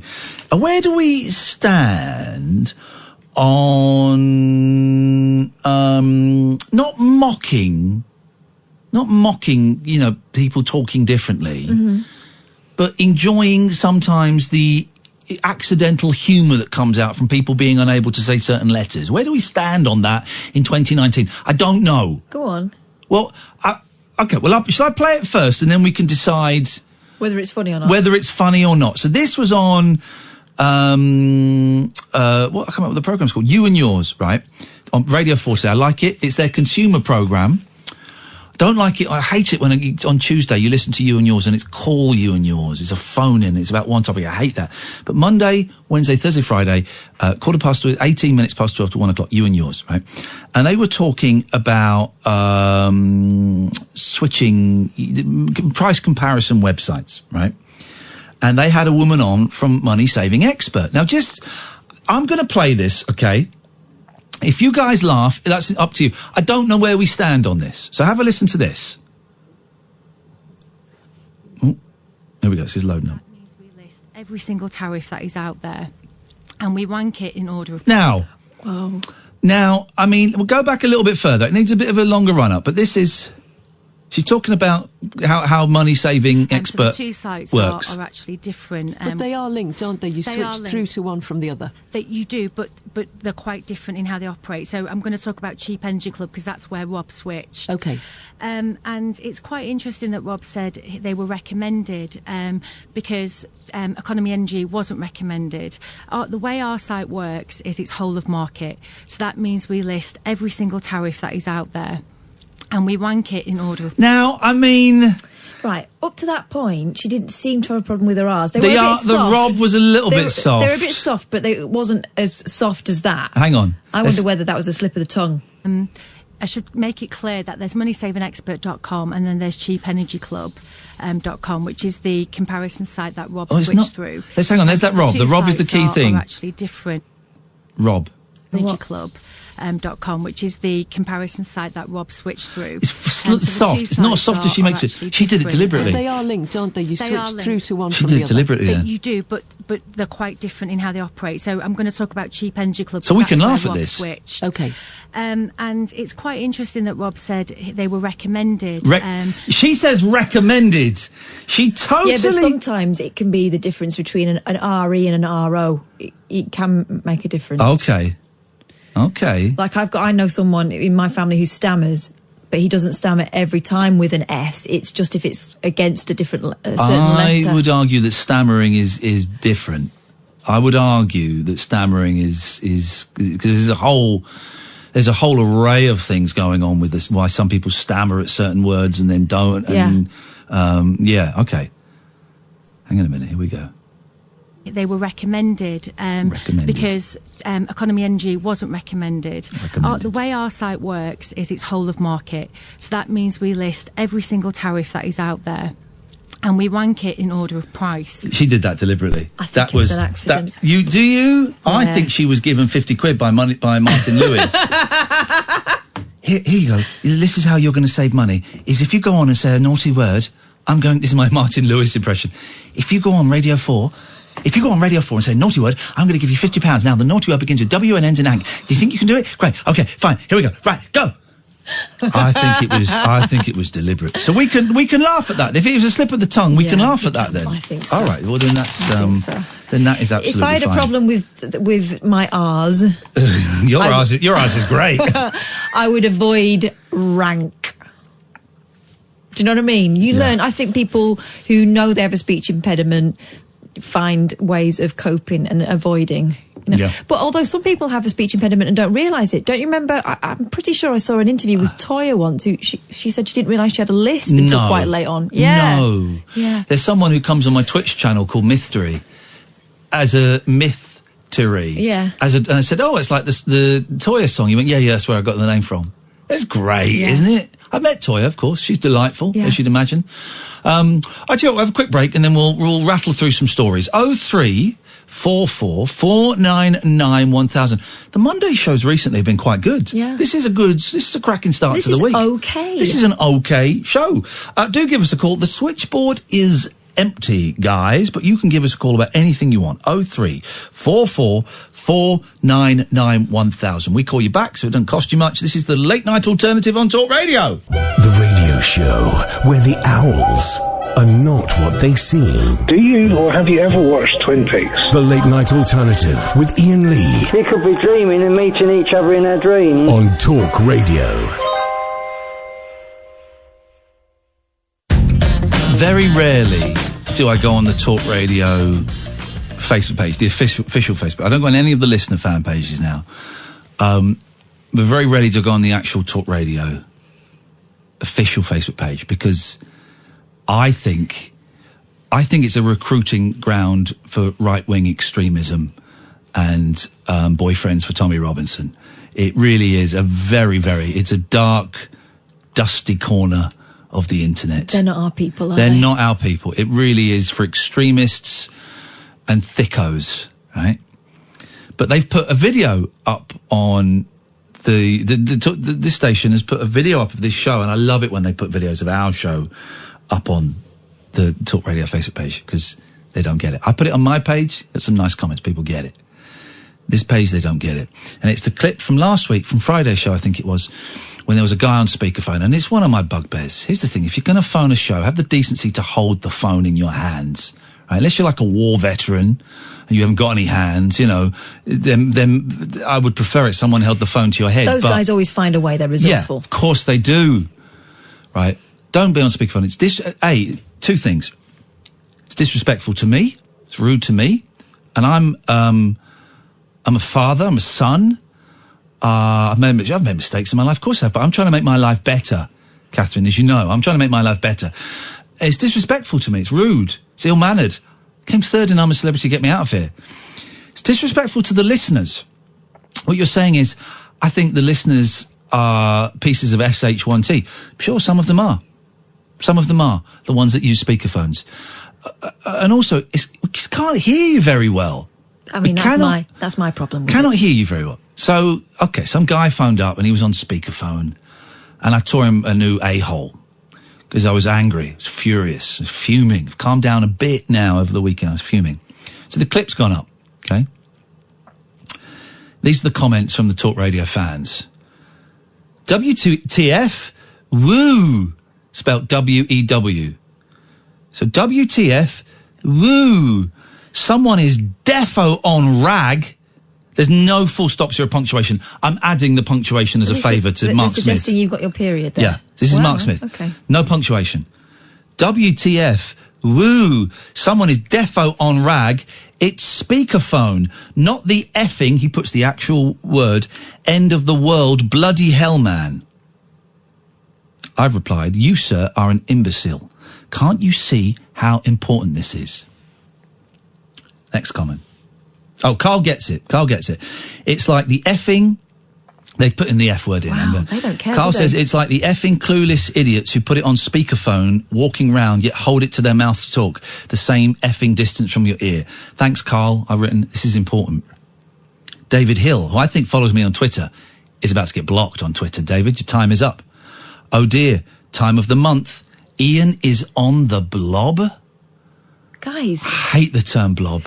I think it's so, I do think genuinely, I think it's so disrespectful to women to say the term blob. Are these grown men? Yeah. David Hill works, I believe he works in radio. Yeah, and I've just put underneath, reported and blocked. Oh, gosh. John says, I'm hard of hearing, so find it easier to hear if it's on speakerphone. I don't know how, because it's further away from your ear. What makes you think it is good manners to go off in a rant instead of politely requesting that the speakerphone is not used? My reply, lies. Don't believe that man is hard of hearing. Let's have a look at his Twitter, his Facebook. See, no, just a cursory glance at his Facebook page doesn't give any information about hard of hearing, so I don't know. But I've gone for lies. And if it gets legal, I'll say I was hacked. That's what you do, isn't it? You say you're hacked. Yeah. And then the last one is David Russell. What a muppet. Having a go. This doesn't even make sense. Be with you in a second, Catherine. This doesn't even make sense. David Russell. What a muppet.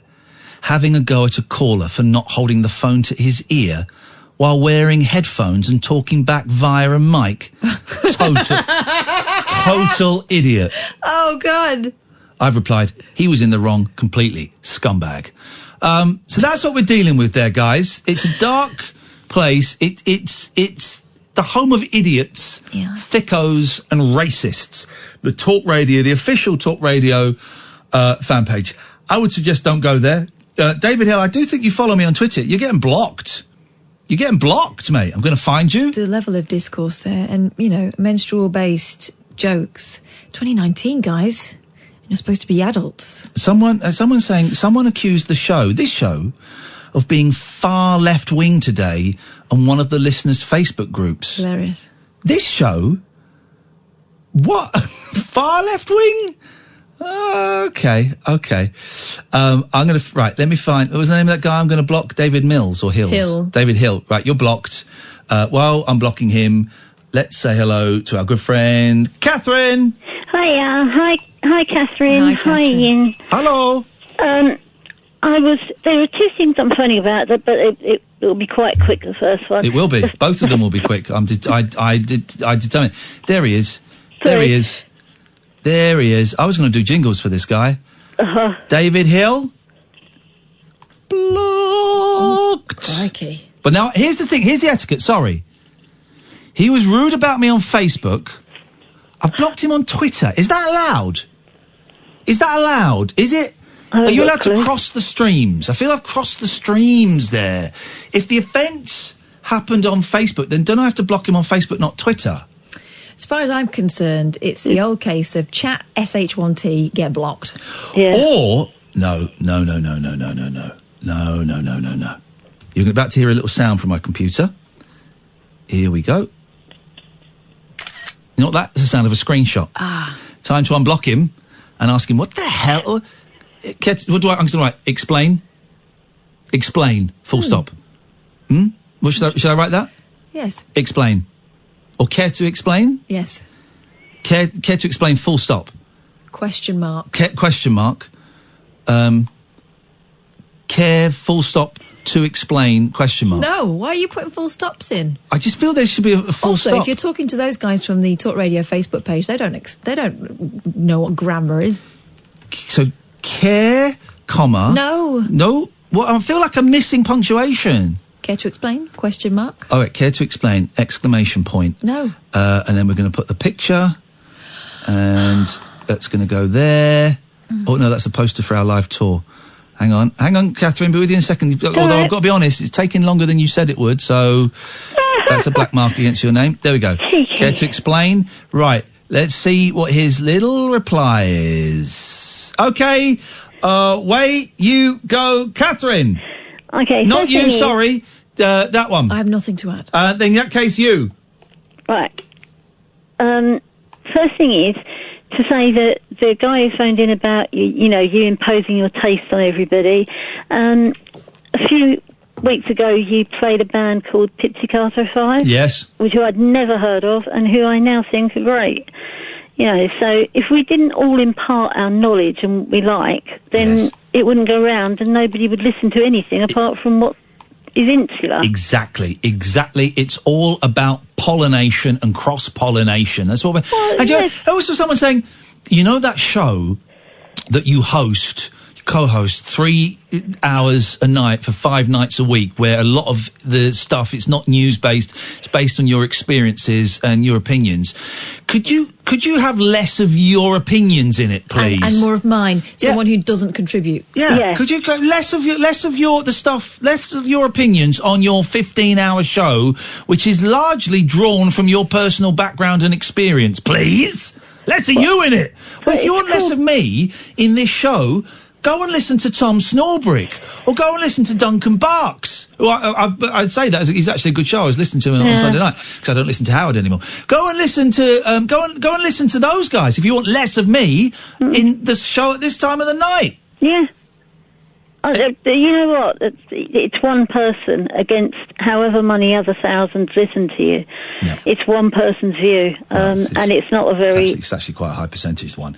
Anyway, go on. Point number 2. Right. The other one is... Yes. Cross-referencing. At the beginning of the show, you wanted a little bit more highbrow content. Yep. And we had been discussing ghosts a little while ago. Yeah. So I wanted to tell you that there is a story... Because I subscribe to the History magazine, other magazines obviously are available, but I do subscribe to the BBC History. There is a story in this month's one called Scratching Fanny's Quest for Revenge. And it's about a lady in Georgian times that was given a room in Cock Lane in London, and her father fell out. Say the headline again. Scratching Fanny's Quest for Revenge. There we go. Yep. It's very highbrow. Yep. She moved into the lodgings in Cock Lane with her father, and then shortly afterwards her father fell out because he borrowed money from the landlord.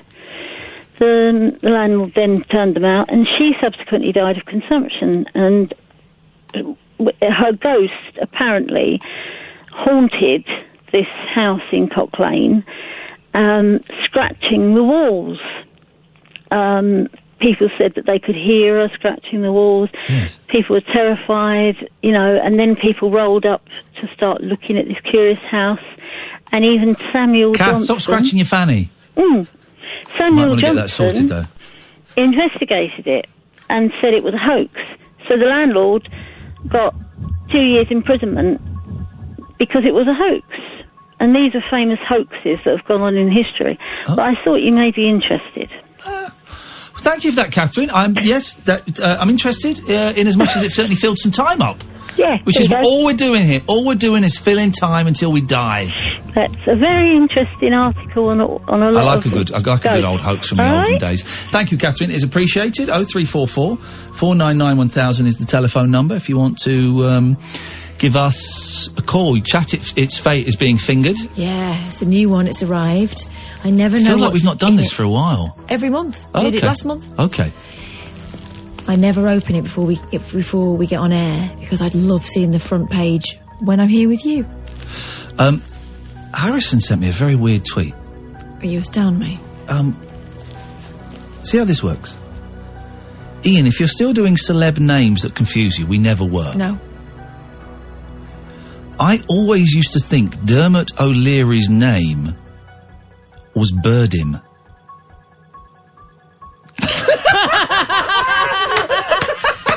What's this guy's name?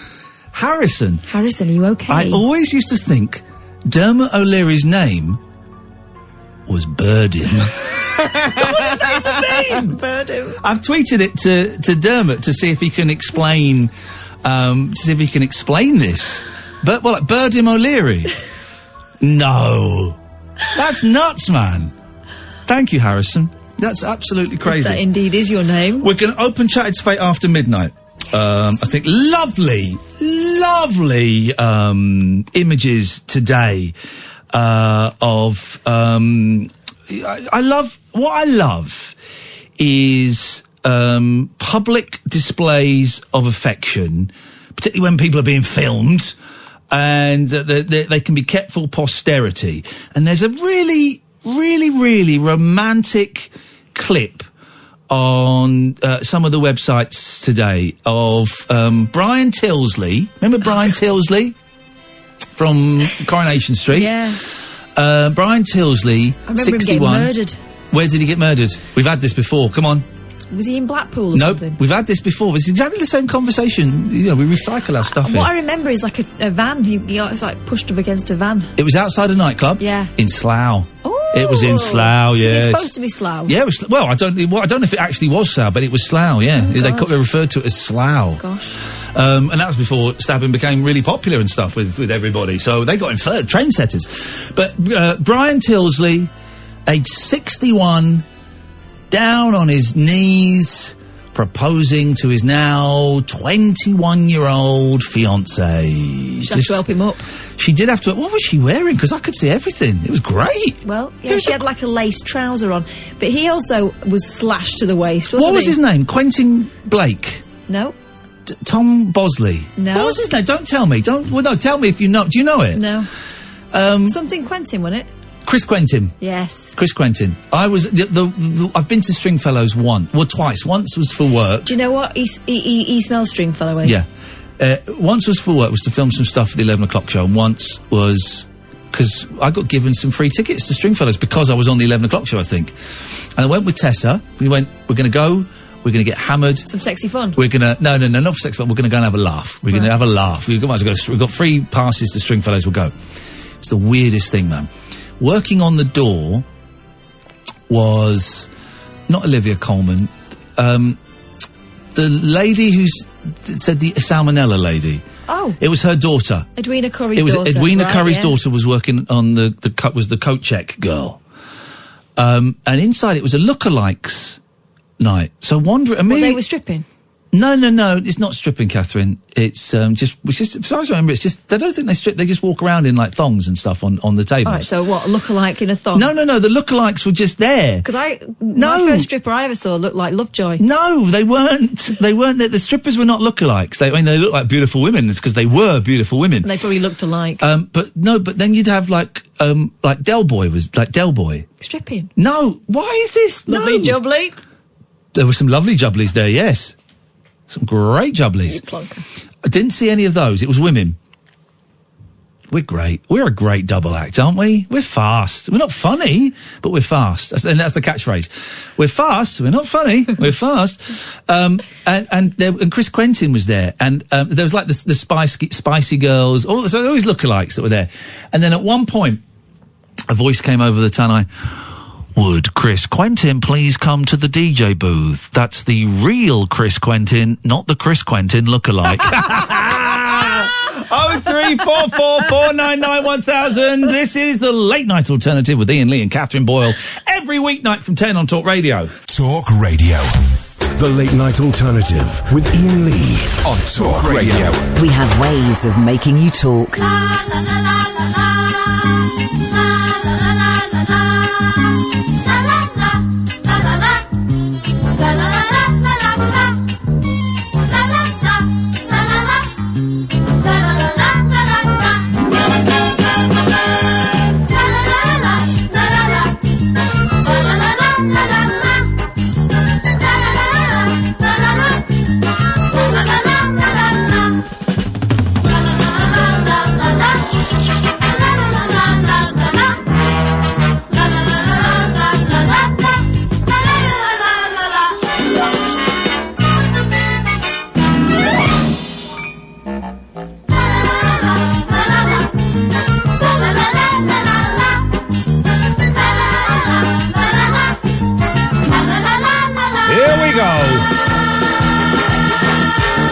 Here we go. 03444991000 is the telephone number if you want to give us a call. It's the last hour of the first show of this week. I'm Iain Lee. Who are you? Catherine Boyle. Catherine Boyle, no longer a learner when it comes to the old scooter. No, I am officially a scootist. I need help. Well, listen, I need help, okay? And you've helped me recently. This is serious. This isn't even a joke.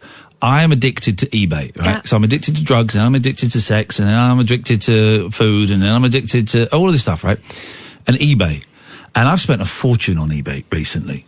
buying stuff that I think I need, and every time that package arrives, my soul, instead of getting a little bit fuller, actually gets a little bit emptier. With everything I buy that I think is going to bring me happiness, I get a little bit sadder. I saw someone write something really interesting on Twitter the other day that was actually helpful. Oh, on Twitter? Yeah. If you can touch it, it's not going to fill the hole in your soul. But if I touch it, it will fill a hole in someone's soul. What? Soul. No. Okay. So I'm buying all this stuff and I spent a fortune. So I've handed over to you my eBay account. Yeah, and I've been buying loads of stuff. Oh, no, don't. I've given you my eBay. So it's still there. You've got the password. I can't log in. And I haven't looked at it since I gave it to you, which is about last Thursday, was it? Thursday or Friday? Yeah. So this has been early days. I haven't looked. But I'm addicted to just going on there and buying stuff. I've got so much crap, that it's doing my head in. So I've handed that over. I was going somewhere. Have I had a stroke or something? Because I was going somewhere. I don't know with what this. you did while I was out. I was going somewhere with this story, and I can't think. So I've helped you recently. I've got an addiction. Yeah. And I need some help. And so what it means now is that if you, No. it's not that you can't buy anything, it's just that you have to really think about it. This is where my head is at. I was going somewhere with this. I had a really good point I was getting to. This is going to be... So I've got this. Now, here's another thing that I need help with. All right. I can't think what it was. And you needed the listeners' help. Yeah. With what? With what? Why would I want those idiots to help You me? wouldn't give them a password, would you? No, have I written anything down here? No. It'll come to you. Probably It's when I'm... happening quite a lot. It'll come to you when I'm talking. Let's go to David. Good evening, David. Good evening, Ian. Are you on speakerphone? No, I'm not. Okay. But I owe you a massive apology. Okay.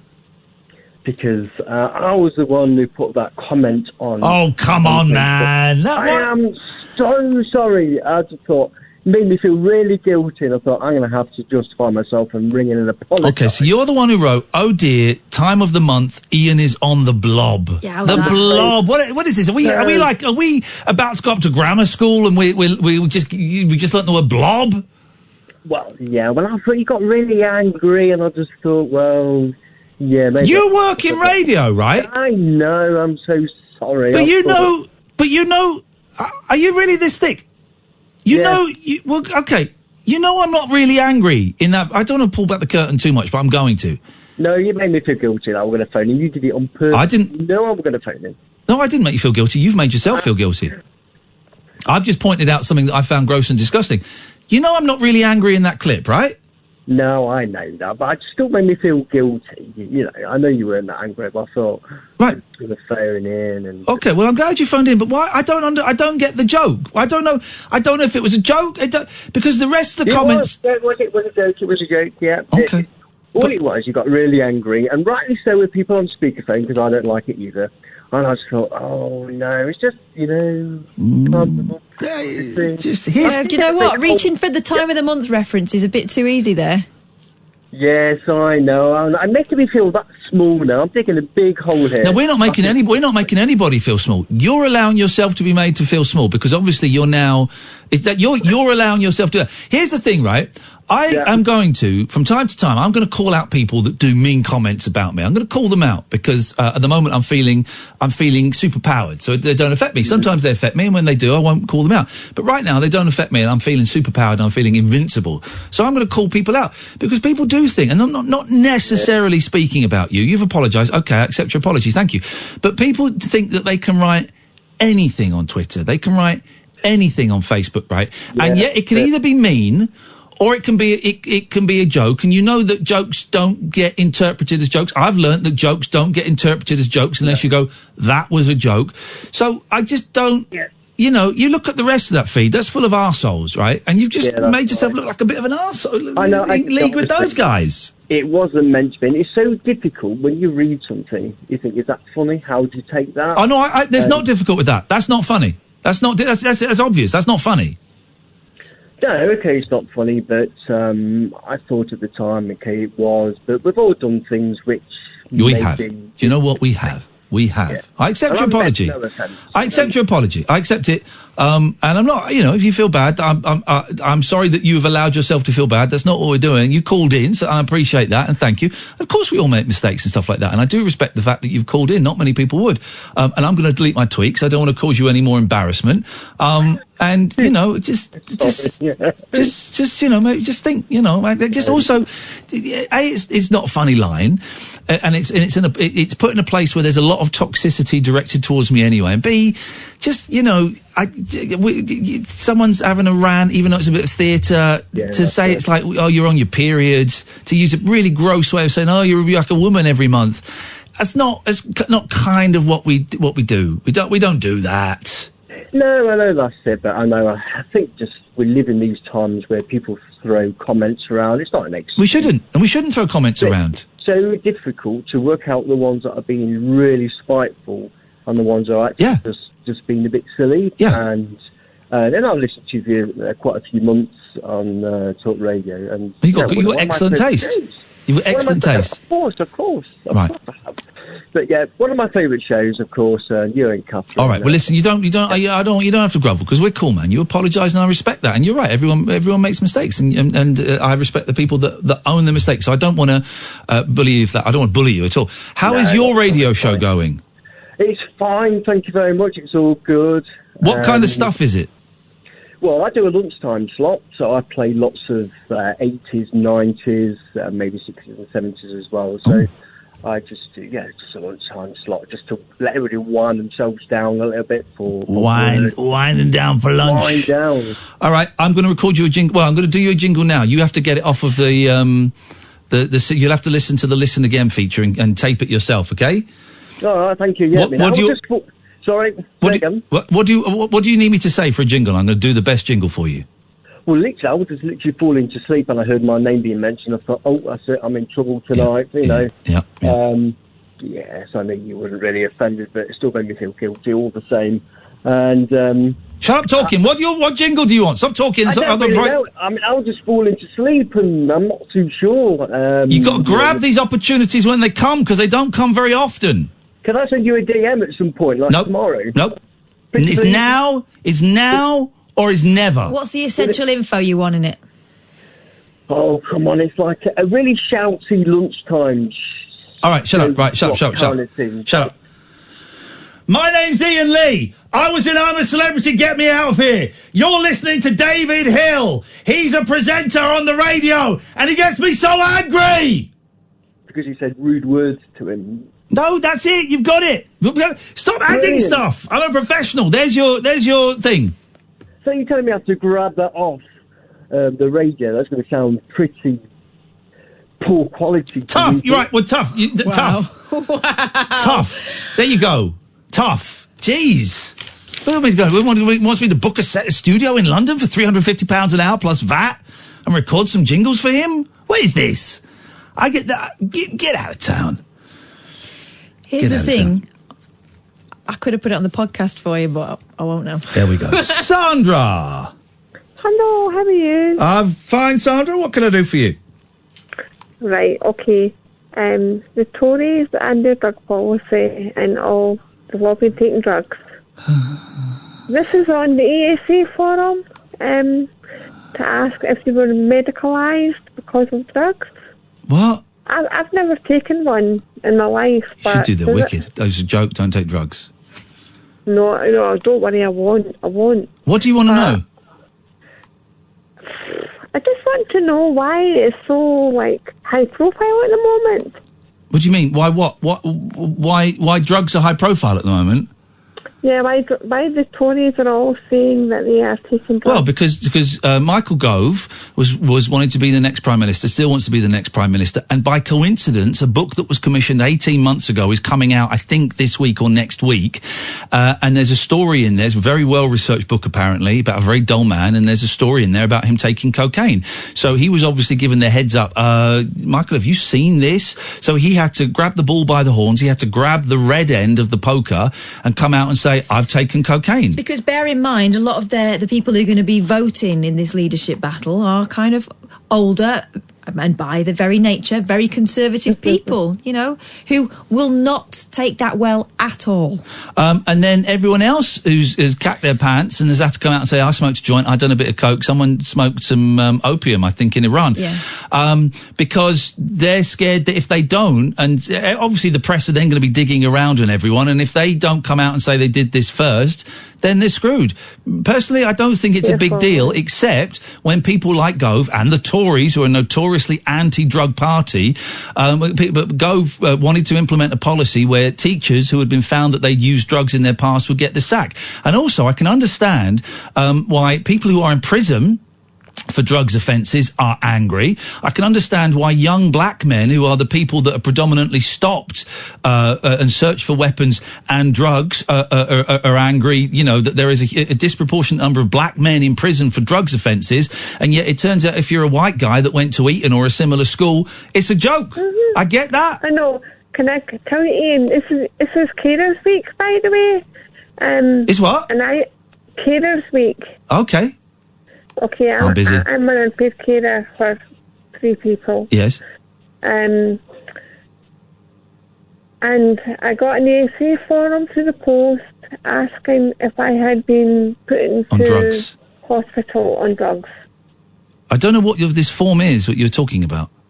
It's an employment support allowance form. Okay, and they'd ask if what? You've been to hospital on drugs? Mm-hmm. Well, have you? No. Well, then say no. No. I say no. Exactly. Yeah, exactly. Say no.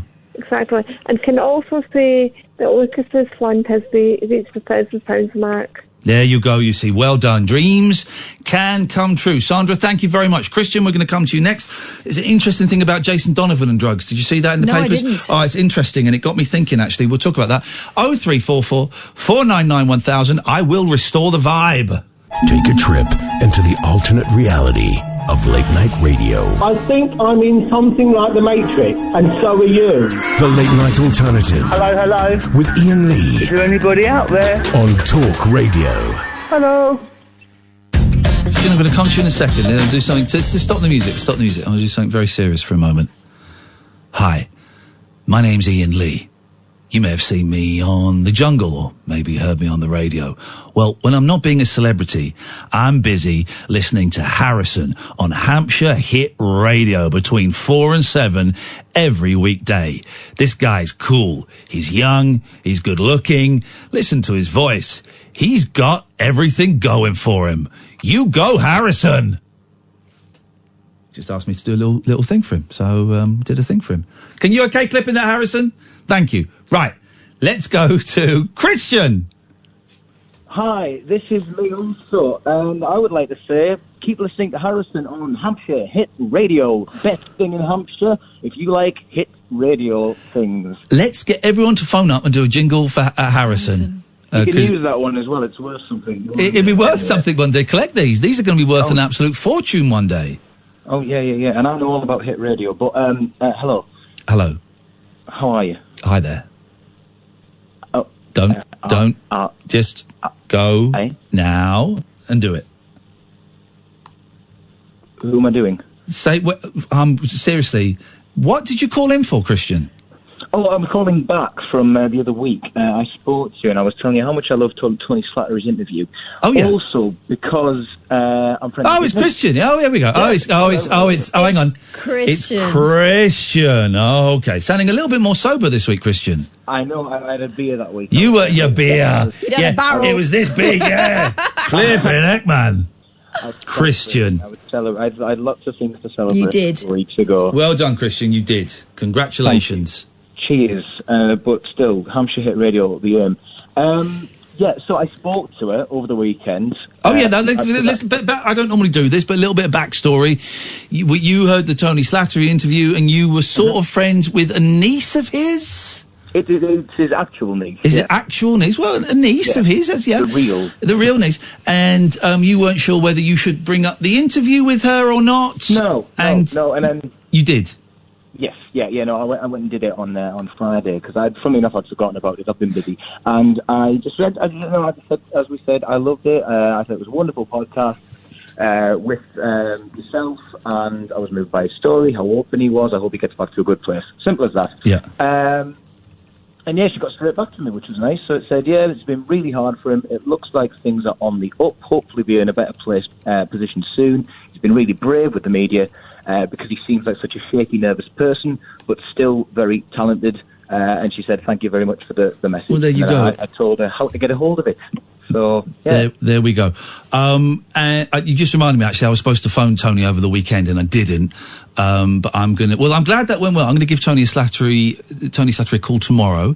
So it went well then, Christian. You did the right thing. Yeah, no, I think so. I think I was worrying over nothing. And, yeah. But, I don't think you were worried about over nothing. I think you were justifiably cautious.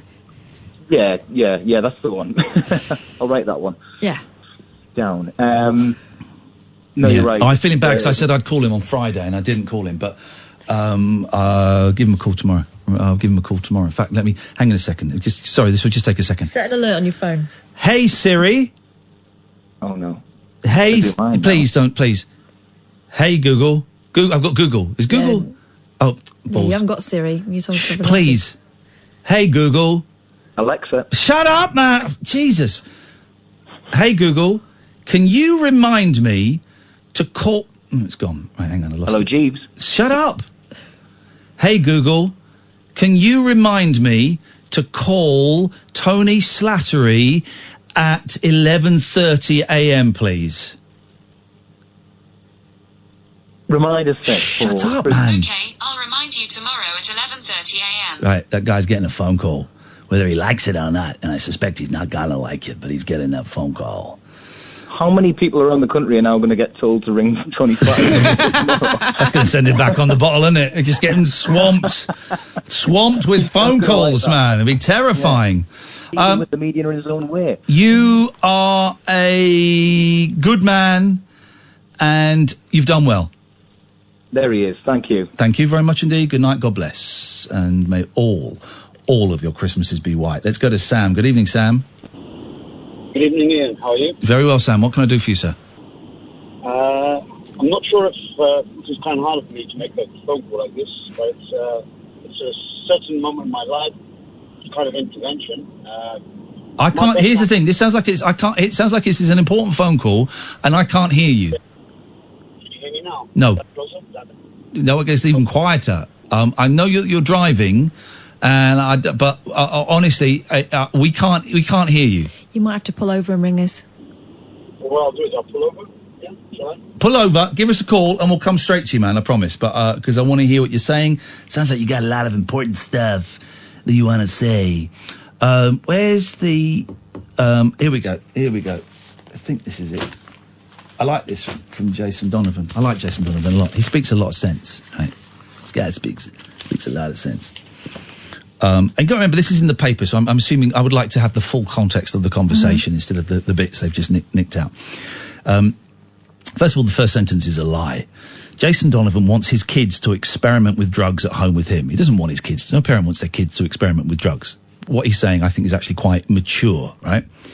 The Aussie singer and actor, who previously snorted 30 lines of cocaine a day, is that all? Is calling for drugs to be demystified. Beautiful. Now I'm in. It comes 19 years on from the Any Dream Will Do singer giving them up after they almost killed him. He said, I've always said, and I've said this very fully, if you want to do drugs, come home. We can sit around and talk about them and look at them and do it together if we have to. The 51-year-old revealed he wanted kids Gemma, Zach and Molly to try the substances in a safe environment. He admitted people would disagree with him, but insisted it was the truth. He explained, you don't like it? Tough. The 1995 former Neighbours star suffered a cocaine-induced seizure. Now drug-free, he says he is ashamed of his old habits. He said, there's nothing heroic or cool about what I did. Can't argue with any of that. Can't argue with any of that. He knows, there's nobody knows drugs like an old ex-junkie. He knows drugs. I don't want my kids to take drugs. Of course I don't want my kids to take drugs. They're probably going to take drugs. They're probably going to take drugs at some point.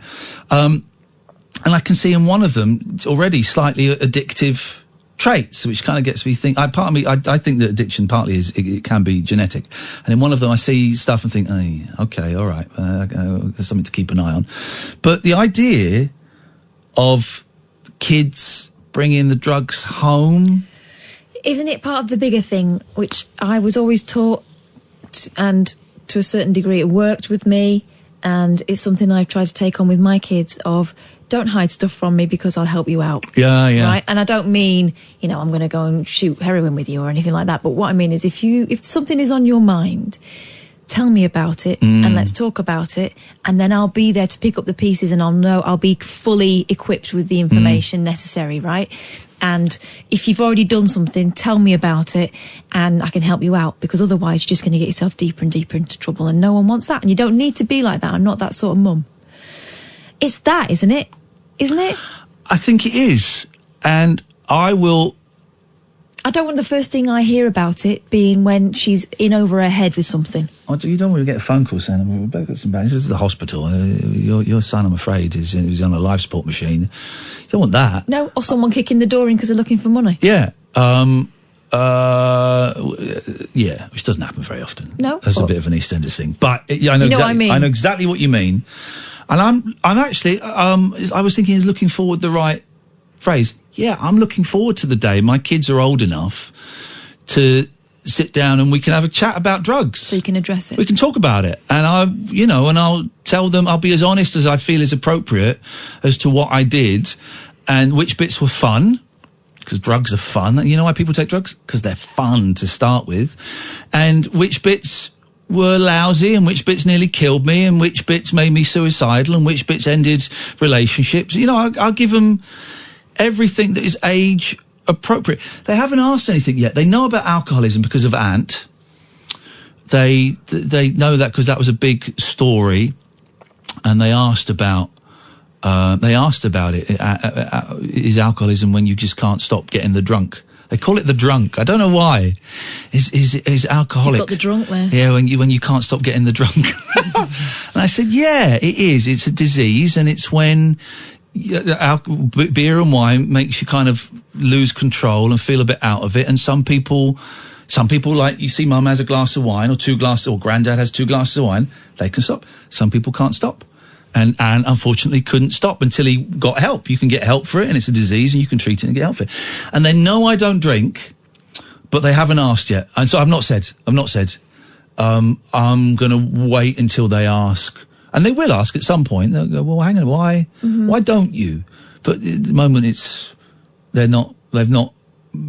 not bothered to ask, so it's fine. Yeah. But it's this whole thing of, with this gay LGBT thing at these schools in Birmingham. I get so angry about this, right? I'm so angry about this. Still rumbling on, isn't it? Still rumbling on. And I've made a decision, actually, about something on this show, which I'm going to tell you in a second. It's still rumbling on. And it gets me so angry, because everyone thinks that 6-year-olds are going to be taught about bumming. Everyone thinks 6-year-olds... Everyone thinks 6-year-olds are going to get taught how men give each other blowjobs. Not everyone. That's what this group, I think. Yeah. Right? When they're not. But you know where that comes from? From them being brought up like that. Yeah, exactly. They're not. 6, 7-year-old is going to be taught, okay, well, more often than not, you have a mummy and daddy. But some people have a mummy and a mummy. Some people have a daddy and a daddy. And that's absolutely fine. Right, shall we go out and play? That's it. That's what a 6-year-old is going to get. That's all, 6, 7, 8, that's what they're going to get. They're not going to get anything else. And it's the same thing with drugs. We should talk about it. Part of the problem is keeping it secret and making it sound sexy. Michael Gove has made cocaine sound so unsexy, and it is one of the most unsexy drugs ever. It's a horrendous drug. It's a real dark vibe around cocaine, but it's fun to take. If you're a casual sniffer, my early days, it's a fun drug to take. It makes you feel sexy. It makes sex great. It makes you feel powerful. It gives you confidence where perhaps you were shy. A lot of people who become drug addicts are very, very shy, and it gives them the confidence and all of this stuff. Now, kind of same thing that gets kids into drinking. Yeah, exactly why I got into drinking. Now, there are some people who can have a gram of Coke, and that could last them for like 2 months. They'll do a couple of lines. That's them for the night, and they'll keep that, and then a few weeks later, I've got that Coke from there, blah, blah, blah, blah, blah, do that. I couldn't function like that. I had a gram of Coke. Why would you have a gram of Coke? I have 10 grams of Coke, please, and then we'll talk about tomorrow. But you said you used to start panicking towards the end of it. Oh God, when I got down, I would get about 10 grams of Coke, and I'd get down to the last 3, and I'd be going, shit. Well, this ain't going to last very long, and I'll be sorting out the next thing. And it's insane, right? And that's kind of where my drug taking took me, but I'm also aware that there are loads of people who I'm deeply envious of. It's not a problem. They could do a line, they could go out for the night, come back, and that's it. And that's absolutely it. But I think what Jason Donovan is saying is brilliant. I think it's great that he can't lie, because also his life is in the papers. So his kids will find this picture, go, Dad, what is Johnny Depp doing bringing you back to life? But what is that? You can't hide that. I interviewed Jason Donovan when I was stoned and he was off his face and he had his veins, and it was horrible for both of us. You talk to people. We need to talk to young people, young adults, kids, about drugs and about sex. Otherwise you get disease, otherwise you get violence, like those poor women, and patronising, but those women that were attacked on that bus, about, there's all of this stuff. Because it's the for example, that in that situation you're talking about, the kind of pornification of sex. If you don't tell your kids about it, they're going to find out about it through their phones, through their mates sharing stuff with them, and half-truths. And, pornography is not sex, is it? Pornography is not a relationship. And here's the decision I made about the show, right? I was thinking about this. This kind of struck me the other day when I was listening to Nick Abbott. And a caller phoned up. Ken from Newcastle phoned up to complain about the naked bike riders. There were like 300 naked bike riders. Dirty. I mean, it's disgusting. But 300 naked bike riders. And I thought, and I feel a little bit uncomfortable saying this while he's not here. I was hoping he'd phone up so we could have this conversation, but you can't have a conversation, so we'll do it. By letting him come on and spout his horrific homophobic views, but kind of laughing at him, are we, in a way, doing what everyone did with Anjam Chowdhury? And Anjam Chowdhury was on all the phone-in shows. Because he would say something outrageous and the phones would go nuts. Yeah, and we turned him down. We got in trouble at 3 counties because we said, actually, he was booked as a guest. We said, we don't want him. He's booked, don't want him.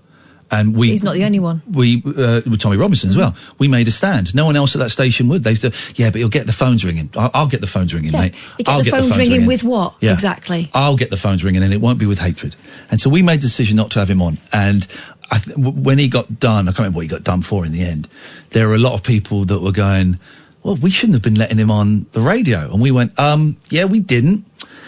But he was there as like a figure of fun. He was the comedy... jihadist, Islamist. And it was an easy... Islamist extremist. It was an easy way to get phone calls, and that seemed to be the aim of the game. And I just been thinking a lot since I hearing... Because I've not really heard Ken as a caller. I hear him when he's on James's show, but I'm in the office, so I'm not really listening. This was me in bed, listening on the radio, and what I heard was not Christian love. It was anger, and it was hatred, and it was horrible to listen. It was a toxic listen. And Nick was having fun with it. Nick Abbott, who I think is great, was kind of laughing at him and winding him up and saying, yeah, I agree with you having these people on the bikes is wrong, but what's your problem? And it just didn't sound right to me. And so I don't think we should let Ken on anymore. Of course, they're never very interesting anyway. Just in the light of stuff that I'm going through, which I might talk about at some point, also in the light of I can't stop thinking about those women on that bus. Yep. It's really upset me. Actually. And I can't help thinking that maybe allowing people on like Ken is adding to the problem ever so slightly. It's just adding a little bit of poison to the collective pot of what we've got, and it's normalising homophobia. Here's the deal. If we had someone coming on all the time and you knew what they were going to say was going to be racist every time, you wouldn't have them on. Yeah. So why is it any different? So I'm don't cool have them with on. it. It's not great calls. We've had this. Can't have a conversation with him. No. There is no reasoning. Sometimes I'm interested in hearing where these views come from. I don't know anything about Ken, and he's been phoning us for years. Yeah, you're right. All right, fine, good. I'm glad. I suspected you would agree, and I'm glad. It just really bothered me. It sat in bed, and he came on, and I went, "Oh, I'm going to listen to this," and it was unpleasant.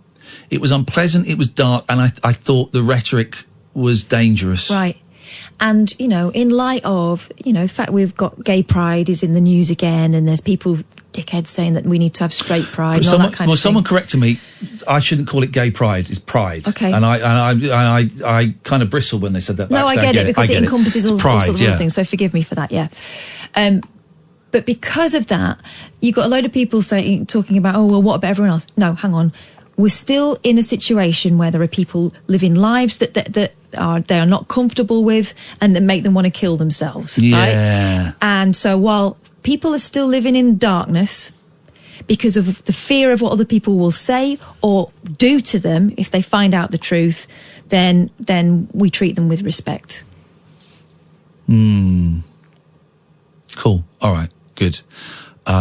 Let's try because you know what? Not everyone is on the back of a float with a feather boa. Yeah, exactly. And when I saw Pride in New York, it's really weird that it's all sponsored by, like, there's the Barclays float, there's the American Airlines float. Didn't M&S do an LGBTQ sandwich? I thought that was quite funny, but it's just these big corporate things, and it is, I think... Do you know what? Groovy. Awareness is awareness. Money is money. If it helps them put something on, that's great. You're right. But be aware that they're doing it for their own reasons. Exactly. The Barclays is doing it because they're going to be making money out of it somehow. You're going to get the pink pound. You don't see pink pounds anymore, do you? All right. Well, that decision is made. Thank you for that. I'd say I feel slightly uncomfortable doing it behind his back. I would prefer he'd called on and we could have had that. I think we've pretty much had that conversation before. Yeah. Okay. Well, it's the decision is made. Let's go to Sam. Good evening, Sam. Hey, Sam. Line quality. Hello? Yes, can you hear me? Yeah, but not very well. Are you on speakerphone? I'm on 1 second, please. Okay. iPhone. Is that better? Yeah, there we go. At last! Okay. We get to speak! We can speak! Hallelujah, brother. What's going on? What's happening? I'm just worried you're going to bash me up and close the line on me. Just give me a second. This might fit in with what things are being said today, discussion. I have a very highly addictive personality. Right. And there's something going on at the moment that's quite coincidental with what you're talking about. Cut it short. I was admitted to hospital recently, and I'd been there for 4 weeks, 5 weeks, as a result of my habit that led me almost to the edge of death. I was anemic, very anemic. Point being, I was addicted to over-the-counter drugs. Okay. Nurofen Plus. Yeah. Which has codeine in it. And for a number of years, many years, over a decade, it was something that's part of, my God, I can't believe I'm saying this, part of my life, part of my identity, crazy amounts, and it was something I had to take to function. Very quickly. Okay. Yeah. But for example, hash, I was smoking that since I was 14. The day I decided to cut it off, I cut it off, and no symptoms. What I'm trying to get at to is, I'm at this point now where it was unfortunate the same way that I was visited hospital with this. The symptoms, of course, I'm hiding from the doctors. To them, it's a mystery why I became anemic. The doctor even said, I've never seen a case like you. The last case I saw like you was somebody in Calcutta. I.e. the levels these are the kind of things, part of you is inside going, wow, I'm the worst they've ever seen. I'm a medical miracle. And then the rest of you's going, oh man, I'm dying. Okay, right, fine, yeah. And the only reason I went to hospital was I was falling. I was just literally walking a few meters and falling. My body had no hemoglobin in it, I hope none of the nurses are hearing this. Anyway, the 4 weeks helped because the withdrawal symptoms and so on are very harsh. And being in a hospital environment, it helped. And towards the end of the 4 weeks, of course, while I'm in hospital, I can't take these pills. So it helped me get off them. It was wonderful. And I'm only talking now, literally this month. So I'm talking something that's very fresh. I'm a week out of hospital. This is where the reason I'm calling. I started to feel much better in myself, started to get my mind back together, starting to feel I no longer need this rubbish. Then you went and bought some? No. No, you haven't. I'll get to that. Okay, okay. Towards the end, they did a procedure, a couple of procedures that needed painkillers. Yeah. So the hospitals themselves have prescribed to me codeine, pure codeine, as in without the Nurofen. Okay, that's the okay. And then that started, the little devil inside of me started, trying to get more than what I want, confuse the nurses, you didn't give me the last one, whatever. Just the drug taker in me decided to want that thing. It's just the addiction thing. And then I was able to, unfortunately, nick a couple of off the I'm being honest now. No, I appreciate your honesty, man. I really appreciate it. Just through a code. It doesn't do anything. It doesn't give me a high. It just makes me, that you wouldn't understand. I believe I would buy 32.64 between 3-4 large packets from European packets a day just to be normal. And you, of course, they will only sell you, as I find frustrating, they'll only sell you one packet in each Boots. So you're like going from Boots down to the pharmacy, down to the next one, down to Superdrug. Something like that. Plus, the occasional chemist who you become friendly with. Here's the thing: we put in so much effort in being a junkie. So much effort, man. It's such hard work. And some of these chemists, you get friendly with them over the years. They'll give you 2 or 3 packets. Yeah. So where are you now, Sam? Where are you now? This is why I'm calling in. This is where I'm really confused, because I've never taken codeine in its pure form. I came out of the hospital, went to my friendly pharmacy. I'm now able to buy whatever quantity I want. What's it called? Phosphate codeine pills. 30 milligrams, 60 milligrams. I'm getting them, and I feel like shit, man. I'm doing this all again. I broke the habit. Sorry for the word. That's okay. Sorry. And then it's not giving me the same feeling I was getting when I was taking Nurofen Plus. Now I'm going back into combining codeine with codeine plus over the counter. And the whole thing's a mess. And I feel like really, really bad with myself. Really bad. Okay, well, you're so you're feeling a lot of shame. I don't even know why I'm saying this on the phone, and this must be... Well, I'm really glad you're saying this on the phone, because a lot of people think that you can only be addicted to, coke or heroin. They don't realise that you can be addicted to stuff that you can buy in Superdrug. The codeine thing is a massive problem in the States. Huge problem. I know a lot of recovering addicts who are really nervous about taking prescription medication for that reason. So what do you want to do, Sam? In A&E, I was told, the day I was admitted, my wife was with me, had I not come that day, say a week had passed, I would have died. Yeah. Well, you're killing yourself now, right? Now on the precipice of going back to the process of killing myself. Yeah, exactly. Well, you're killing yourself. By taking them, you're killing yourself, right? You know that, and the fact that you were in hospital a while ago means, you probably feel physically better, but you ain't what you were 10 years ago. Your insides, I would imagine, with that much Nurofen, are probably screwed up. I'm not there yet. And the reason I'm making this call, why I mean, put it karma, call it nature, the discussions you're having tonight, just touch a sensitive point. And I feel I'm going back to where I was again. Okay. I don't want to go back to there again. How are you going to try and stop it, Sam? My problem is, it's not what you were saying earlier. I need it for the confidence. I am genuinely a confident person, but I'm an introvert.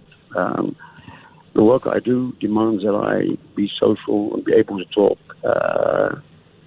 And I kind of lean on these things. It makes me talk. It makes me talk the way I want to talk. And when I'm not on these things, I find being able to talk very difficult. But that's a con, right? Here's the thing I learned. All the stuff that cocaine allowed me to do was, it's going to sound so cheesy, was within me already. All of that stuff. To have sex, to speak to women, to be funny on stage. All of that stuff was within me.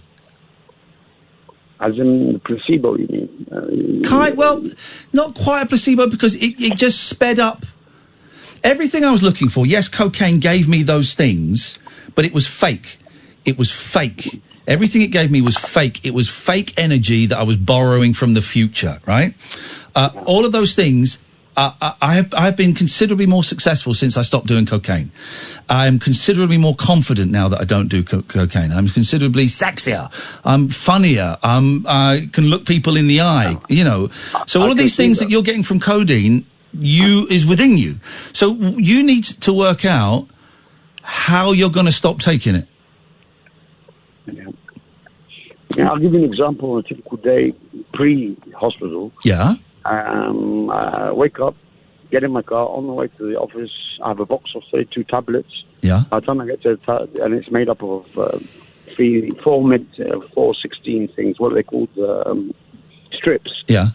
I'll have 3 strips. It's making my stomach ache just thinking about doesn't it. that burn? That's where the... Okay, listen. All right. Listen. We don't need to go. I get it. You're in trouble and you want to stop. I don't need to know that. My body's leaking blood somewhere. Yeah, Sam, you're going to die. Yeah, Sam, listen. We don't need to hear the war stories. It sounds horrendous. All right, it sounds horrendous. So, what are you going to do to stop it? To sort it out? You know what's scaring me most is I've never ever taken codeine in its purest form. Okay. And this is my first week. Okay. Well, then this is your first week. This is good. This means that we're in early. It's scaring me very Sam, bad. Sam, Yeah. I'm going to ask you for the 4th time. So. No. I'm enjoying the fact that you're avoiding the question because this is what we do. What are you going to do to stop it? I just did one step called Iain Lee. That's the first step. That's a great step. That's a great step. What's step number 2? I don't know how to talk to myself. I don't know how to convince myself. You can't do it. I don't think you can do it on your own. Does your wife know? It's one of those things where she knows, but I don't want her to know. Yeah. She does my head in, and I, of course, I'm always defensive. Now, when you say she does your head in, is that because she's telling you to stop taking drugs? Yes, and I'm always defensive. I don't. Yeah, but you're lying. You're lying. You're lying to her. You know why? You know why? Because your addiction, that addiction wants to kill you, and it knows that she's the enemy. Because without her, it can take control. I mean, if I had to put up with it all these years, I've been a fool at times. I've overdone it and mixed it with alcohol, and I've been the fool of life. She must love you very much, and she must be an incredible person. And we had beautiful kids, yeah. Good. All right. Well, listen. You don't want to die for the kids. If there's anything that's going to keep you alive at the moment, you've got to do it for yourself. But let's focus on the kids. So you need to stop taking this, right? You need to. I would suggest. These are my suggestions. Not what you need to. These are my suggestions, right? My suggestions are: speak to your doctor. I can't. Why? I just can't do Why? it. I don't know. Because they'll stop you from killing yourself. And what are they going to say? Don't smoke cigarettes. Don't do all this stuff that you say, the boring stuff. I don't know what your doctor's going to say. You don't know what your doctor's going to say. But so you're scared of him just saying you've got to stop. You're scared of that? So he's going to say it, and then what happens? How's that going to benefit me? Okay, because he's going to know the problem, and it means that in the future, once you get a grip on this, he won't prescribe you codeine-based pain relief. Right. So this is sowing the seeds for the future. He might also. My brain is finding sneaky ways to get it. Nobody's prescribing it. Here's the thing: your brain is evading every suggestion. Why have you phoned me? Because you're avoiding every suggestion I'm making that might help you beat this. So why did you phone me? What did you think was going to happen in this phone call? Good question. It's a great question. I ask the best questions. Maybe because I've been listening to you for 20 years now. I don't know, Iain. Why did you pick up the phone and call me? And then not only that, you then called me back. You pulled over and then you called us back. So you wanted to speak to me. So why? Because it's happening at this moment now. You understand? Yeah. The last 3 days, I didn't want to get out of the house. I didn't want to take anything, so I just decided to sleep. I don't want to take them. So I just slept. Avoid the whole thing. All I can do is, Sam, is tell you what I did. You should close the phone on me because I'm boring. Shut up, man. You're not boring. You're a brother. You're a brother in pain. I'm going to close the phone on you a bit because we're coming to the end of the show. But I'm not going to. You're not boring. Who cares about boring? It's life, man. Well, warm people out there. Drugs aren't just. No. I don't want you. I don't want you. Sam. Little red box. I see that little box Sam. in the chemist. Shut I up. see that little red box in the chemist. Man, it's like, oh, beauty. I want that. Yeah. Oh, exactly. Plus, give it to me. Exactly. It's just terrible. All I can do is tell you how I stopped taking drugs. Yeah. And you'll find a way to ignore it. Yeah. No, go please, Ed. No, go ahead. I'm not like that. Okay. Please. I told the girl I was living with at the time that I thought I had a drug problem. Yeah. Initially, she was furious with me. She was furious with me for wasting time and money and lying to her. That was the first day. Second day, she shouted at me. Second day, she said, right, okay, what are we going to do? So, boom, within 24 hours, she was on side. Then we got in touch with Narcotics Anonymous, and I started going to meetings.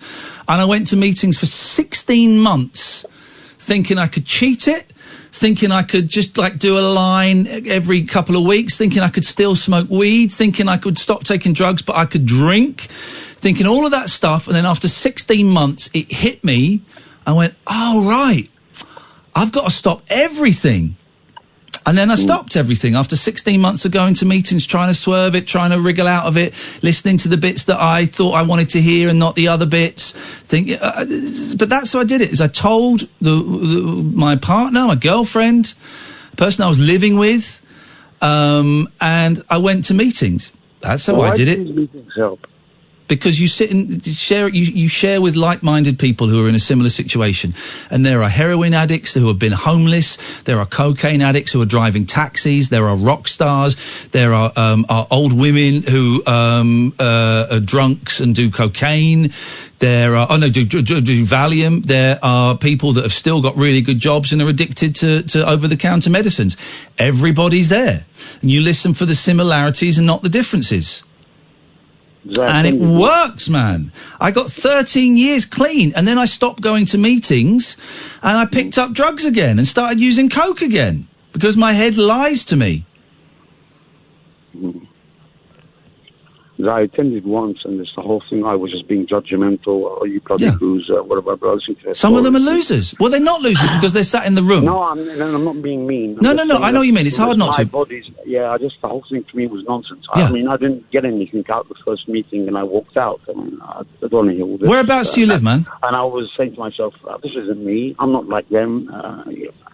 Where? Don't tell me exactly, but roughly, where do you live in London? Kind of way, in a way. I tweeted you a few months ago, Pharaoh, in that cut-off. You won't remember. I don't remember. I remember. What was this? What did he tweet? Rough Pharaoh, I remember this. That's it, I don't remember this. Go ahead. Where are you? Where are you, in London? North London, yeah. North London, right. Yeah. Hang on a minute. Right. Do you work? I run a company, unfortunately. Right, okay, so you can get out of work if you needed to, yeah? I can, yeah. Okay. Hang on a minute. Have a little look-see. And that's the other thing, is being successful. Tell me about it. I was a big star. Or under the influence of all this stuff and being successful. Another fear of me leaving this stuff is perhaps I got to where I am. No, you by did. Being under the influence. You did it despite it. Yeah. Or because of it. No. Balls. That's not a great one. Hang on a minute. Okay. Well, so what are you doing Wednesday at 5:30? Whatever I need to do, you tell me. Can you get to Earl's Court? Yeah. Yeah? Why? What? So come to a meeting with me? Okay. Please explain. Yeah, I don't mind. I'm going at Wednesday at 5:30. I'm going to a Narcotics Anonymous meeting. Would you like to join me? Oh, how much does he want it? Does he think it'll help? How much do you want it? I don't want to be in this anymore. I just want to be flipping like everybody else. I just want to be taking drugs. Well, you're not going to be like everyone else, unfortunately. We're not like everyone else. We got special gifts. We got powers. We've got I superpowers. just don't want to be taking drugs anymore. I'm too old for this. I just want to give up now. I just want to be normal without having to rely on something else. Sam, we have to go because the show is coming to an end. Yeah, I get it. Sorry. No, you've got nothing to apologise for. I'm going to be at a meeting at Earls Court at 5:30 on Wednesday. If you want to come, give me a call tomorrow between 10 and 1. Okay. All right? If you give me a call between 10 and 1 tomorrow night during the show. Yeah. Okay. And so you've got 24 hours. I don't want to bully you or anything. So you got 24 hours. If you want to come, give me a call tomorrow night and we'll talk. We come on air and I'll give you my number or something and we'll text each other and then I'll meet you outside the meeting and I'll go in with you. It's a funny little meeting. It's a tiny one. It's really tiny and it's weird. I like it because it's weird and there are some weirdos there. But it's a good meeting. There's a lot of clean time in there. Okay. But I'm not going to bully you. I would never pressure you to do this or not. If you want to come, call me tomorrow night between 10 and 1. Just call like I just called now. Call now. Come on the air and either say, yeah, I'm up for it, or look, I don't fancy that, and that's fine. I'm not going to judge you. I'm not going to criticise you. I'm up for it. Let me say, think about it, and then think about it. If I call, that means I'm up for it. Can you just tell me one thing? What is it? It's a. You said something I didn't hear. It's a what meeting? Narcotics Anonymous. It's like Alcoholics Anonymous, but for drugs. Okay, cool. All right, then. I'll call you tomorrow. Have a little... Sam, go online, Google Narcotics Anonymous. Yeah. Right? Just Google... I think it's ukna.org, but just Google it. Go to their homepage, and there's a few questions on the front page. Am I an addict? Just answer the questions. Okay. And if you don't want to do it tomorrow, well, there's meetings every night, so we can sort something else out. Or we don't sort anything else out. You personally still go after you've Yes. stopped everything? You still go? Really? Yeah. When I stopped, I picked up again. Sam, look, I have to go because I've got to go to the news. I really hope I get to speak to you tomorrow, man.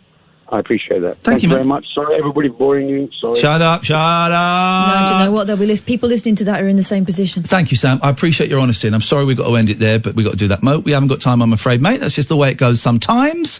That is, what can I say about it? I've given everyone a top secret location, but there you go. We will be back tonight at 10. Thank you, Catherine. Thank you, James. Paul Ross is up next, dear listener. This is Talk Radio. On DAB, digital radio, online and on mobile. This is Talk Radio.